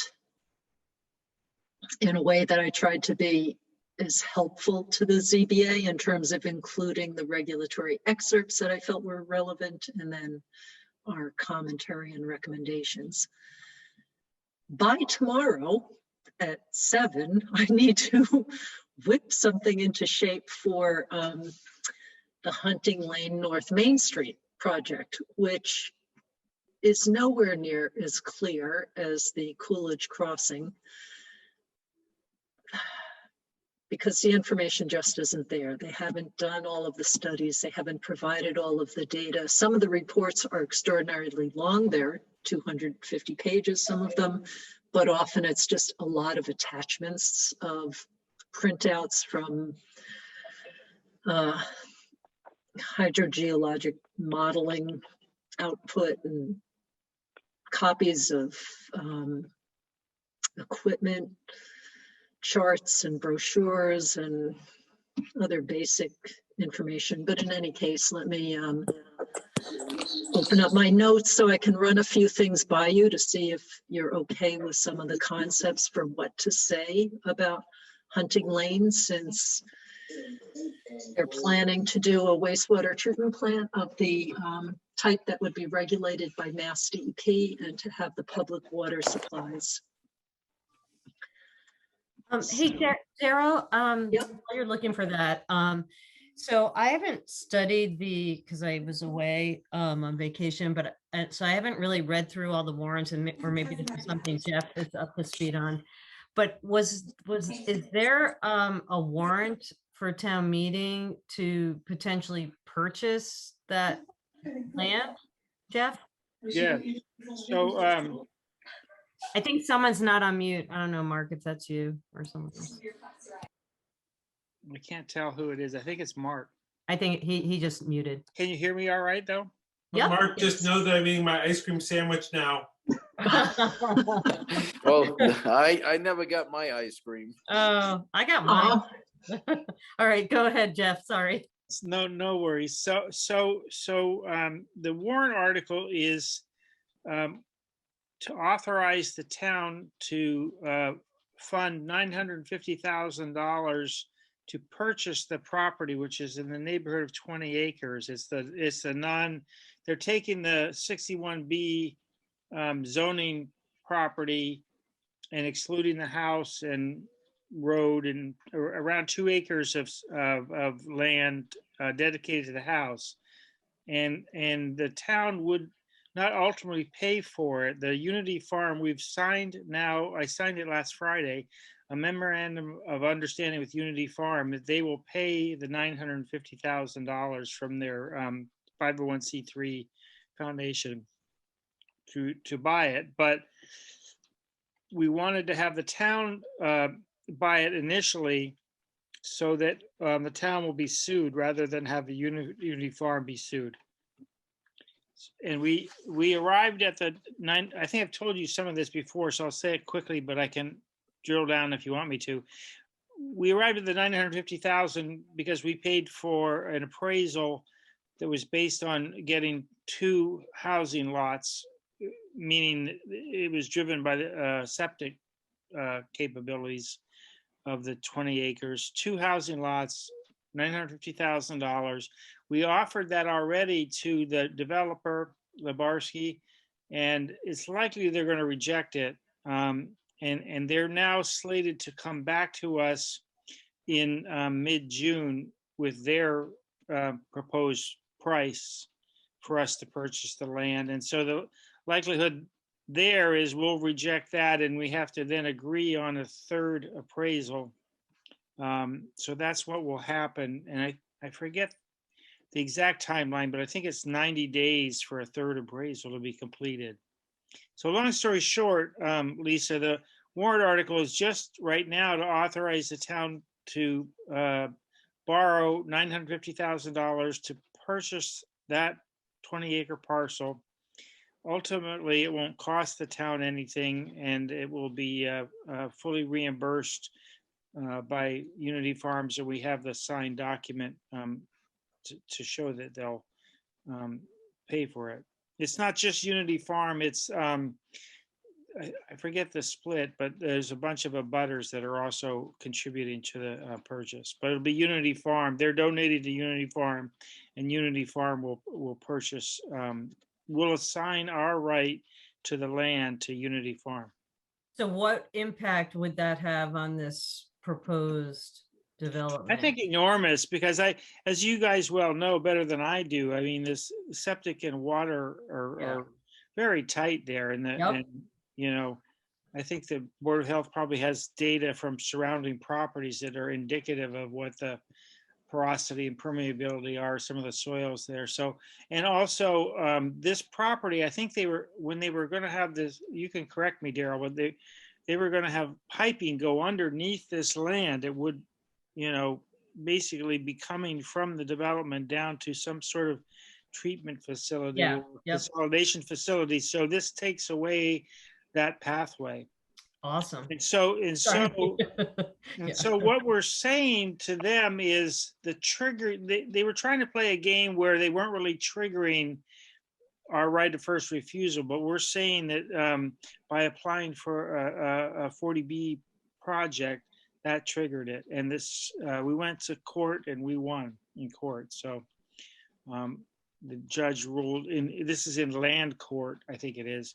The judge ruled that it is triggered. So it'll come down to basically what the appraisal is for the property. And did it include where the wells that they put in are? Does the I don't land know. include those wells? I don't know the answer. I'm not sure where the wells are. I don't know the answer. Yeah, I'd love to see a diagram, but I think Yeah. it's going to be all the I think rocky, it ledgy exists, and part of the property. there's a lot of stuff that's in executive session that I can't share, but Oh, okay. The likelihood is that we'll get into a battle over the appraisal. Yeah.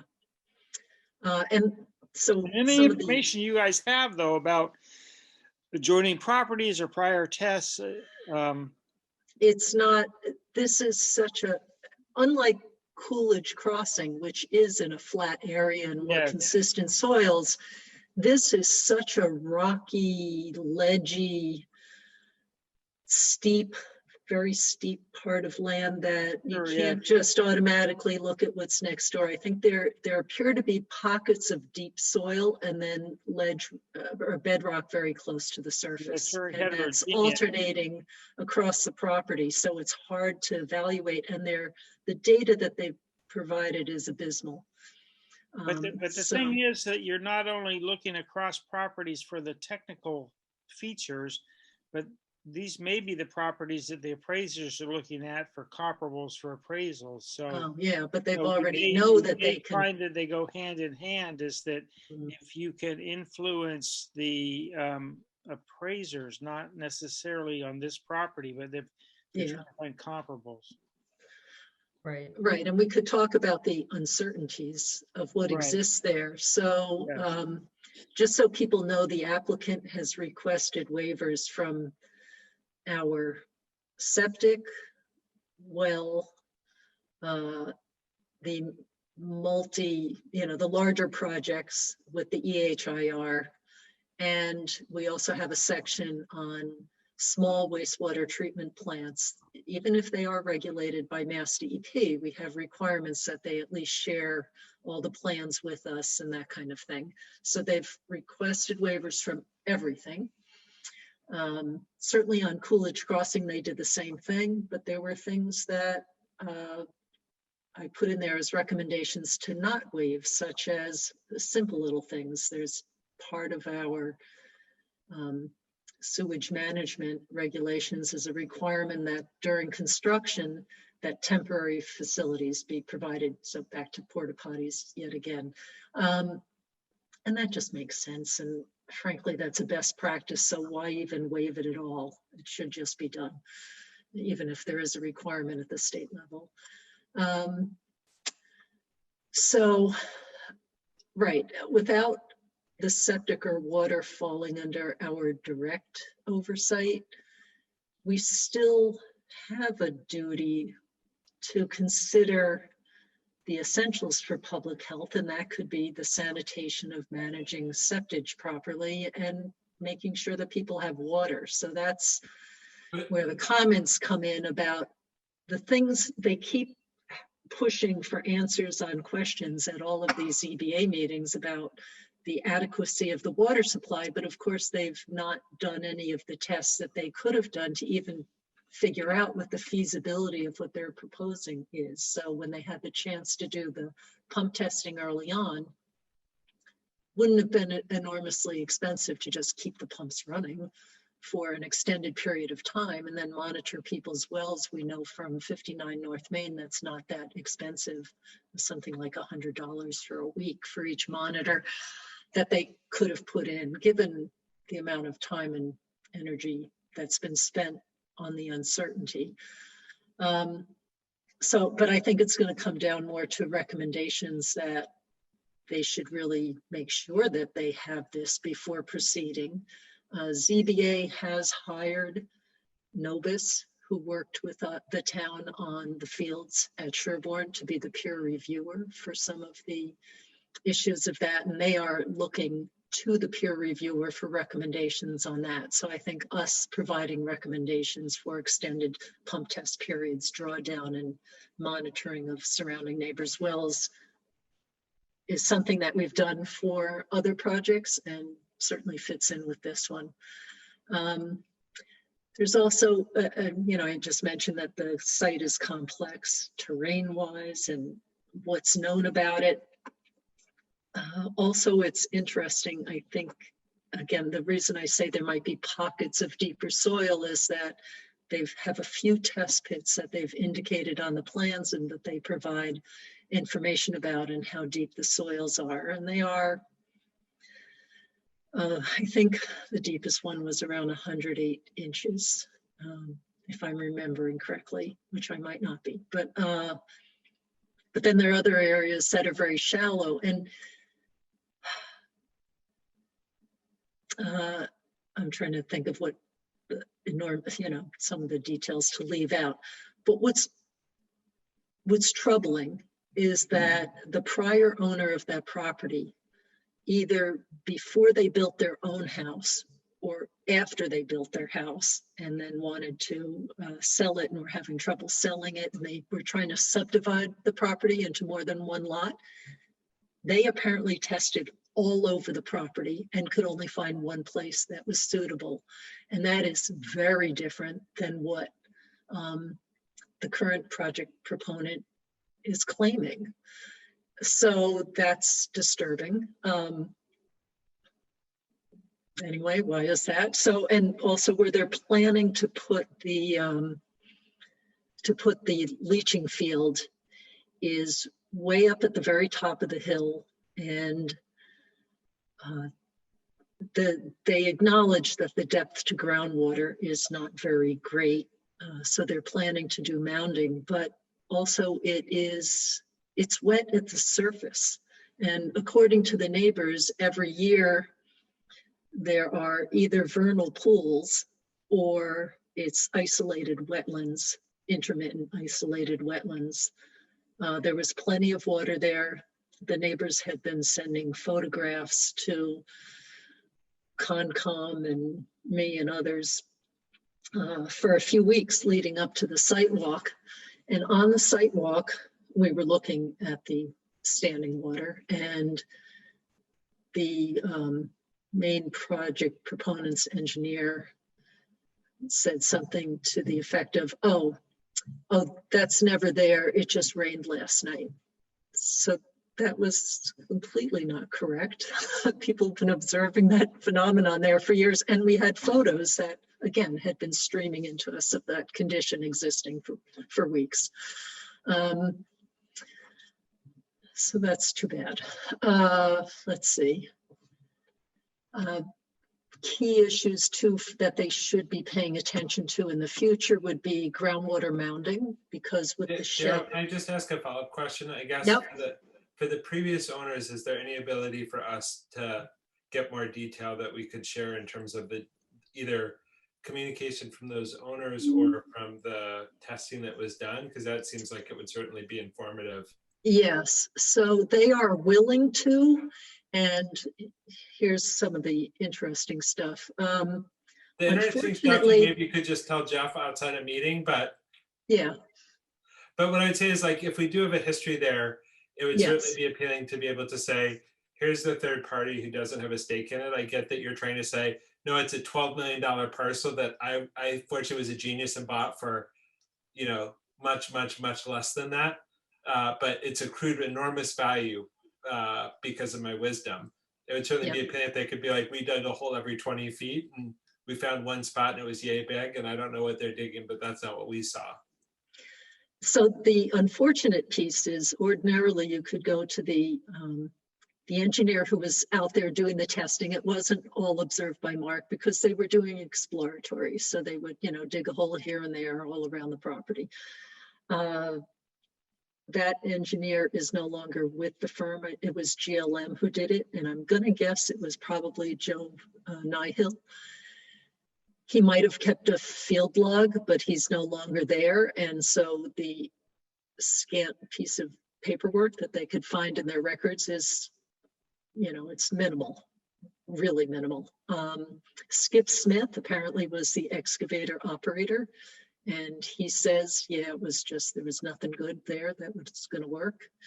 And then the owners are willing to, Well, I also wonder, prior like, would you owners are like- willing to say something, but again, that's, I don't know, it's a little tough without something documented. No, but I'd And say so- like, you know, again, I think it's really a question of like, what are the set of facts? Like, you know, ultimately this is likely to be up to either the third party or assessor or judge to decide, and they'll decide whether or not the evidence does it. But it certainly seems reasonable to pull together the formal and informal information we know as formally as possible. Yes. To Yeah, I'll share. be including a reference to it, and frankly, it's going to be one of those things that for further details, we're going to have to go collect those details if they're going to be interested in using it.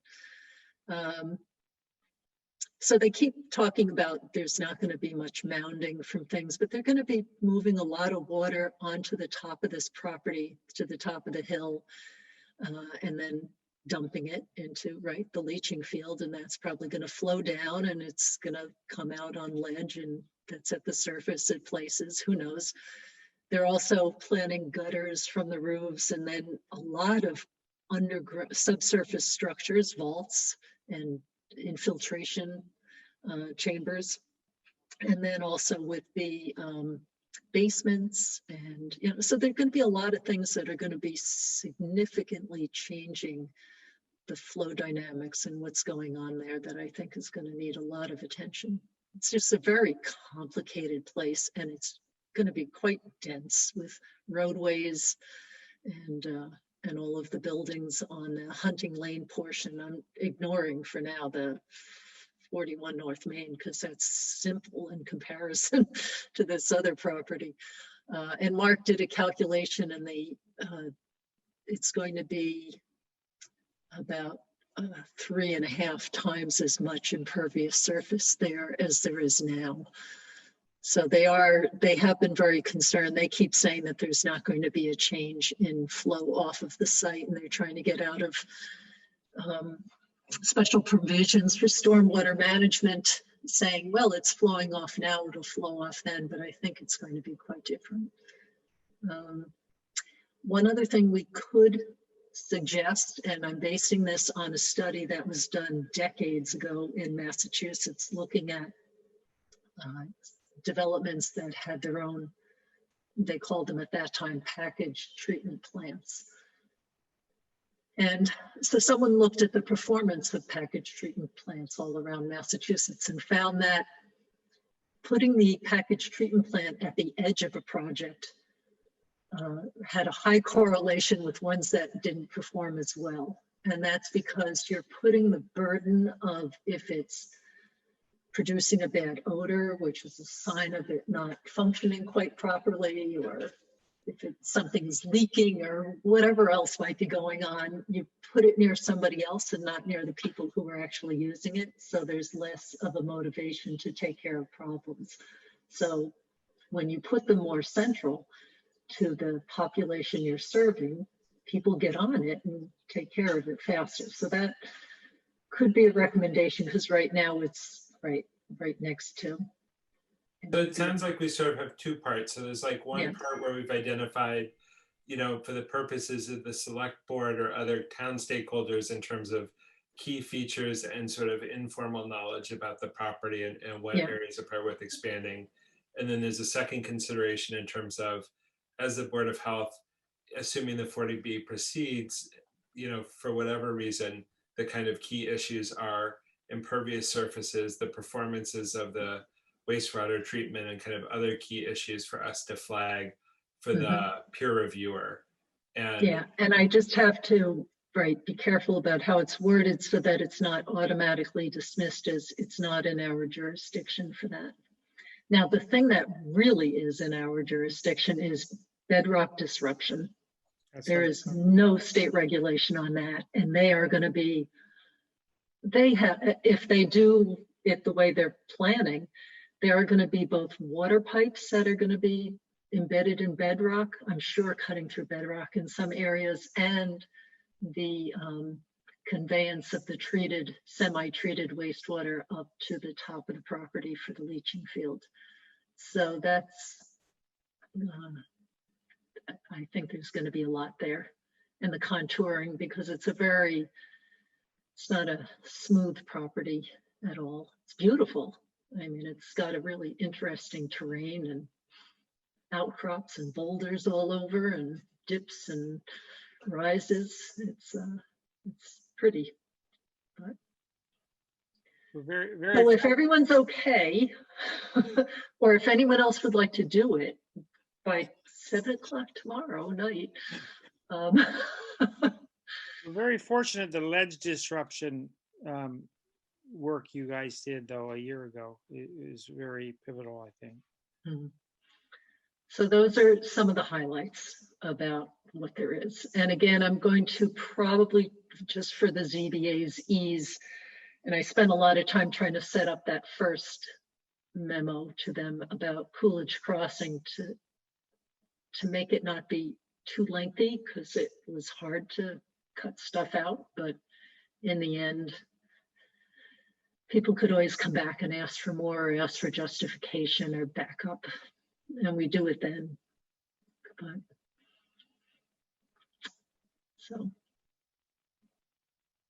so do we have a motion to authorize me to write a memo for this? So moved. Somebody else. Wait a Seconded. minute. Hold, what? You can abstain if you want, Oh, Daryl, but good. we're gonna outnumber you. Can I vote last? Just in case I'm the tiebreaker. All right, Daryl, aye. Matt Beaver's aye. Lisa, I.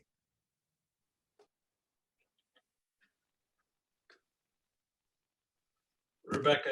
Rebecca Honeywell, aye. Yeah, I know, I figured, sorry. Matt Vitale, aye. All right, and then, so I'm gonna be writing you guys into the memo. How about that? Thank you. Future activities. All right, dandy. All right, agenda, what else have we got? Permit. Just. Oh my goodness, just next agenda? Yeah, just the next agenda items. Oh, I know what we, regarding next agenda items. Ellen got word you want to mention about the deluge that's coming. Oh. Variance hearings. Yeah. Deluge. An engineer told me that they have 19 sets of plans that will be being submitted in the next few weeks. Most of them with variance hearings. Wait, for like individual homes? Yes. It's the real estate boom, man. And that's what they said. That's what the engineer told me, is that people are selling to make money on the sale of their house. Wait, but everybody's system was in failure? Like everybody's in failure and needs a new system? Well, they actually, That sounds bad. they actually were testing in season. So they got in before April 1st. So some of them, they didn't have to designate if they were in failure or not. Ellen, I'm sorry, I interrupted you. Oh, that's it. That's what I was going to say. So I mentioned to Daryl, if in July and August, the board typically only meets on the third Wednesday of the month, but if you can meet. Well, Ellen, you. That was a perfect time for Ellen to go back on mute. Oh, I'm sorry. I don't know how that happened. Okay, meeting adjourned. No. Add a meeting for the first Wednesday in July.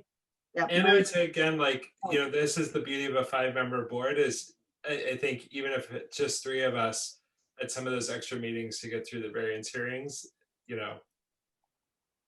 I may suggest too that we start earlier, maybe, and put it like a 6:30 time start, and that way you don't have get it all done at one time.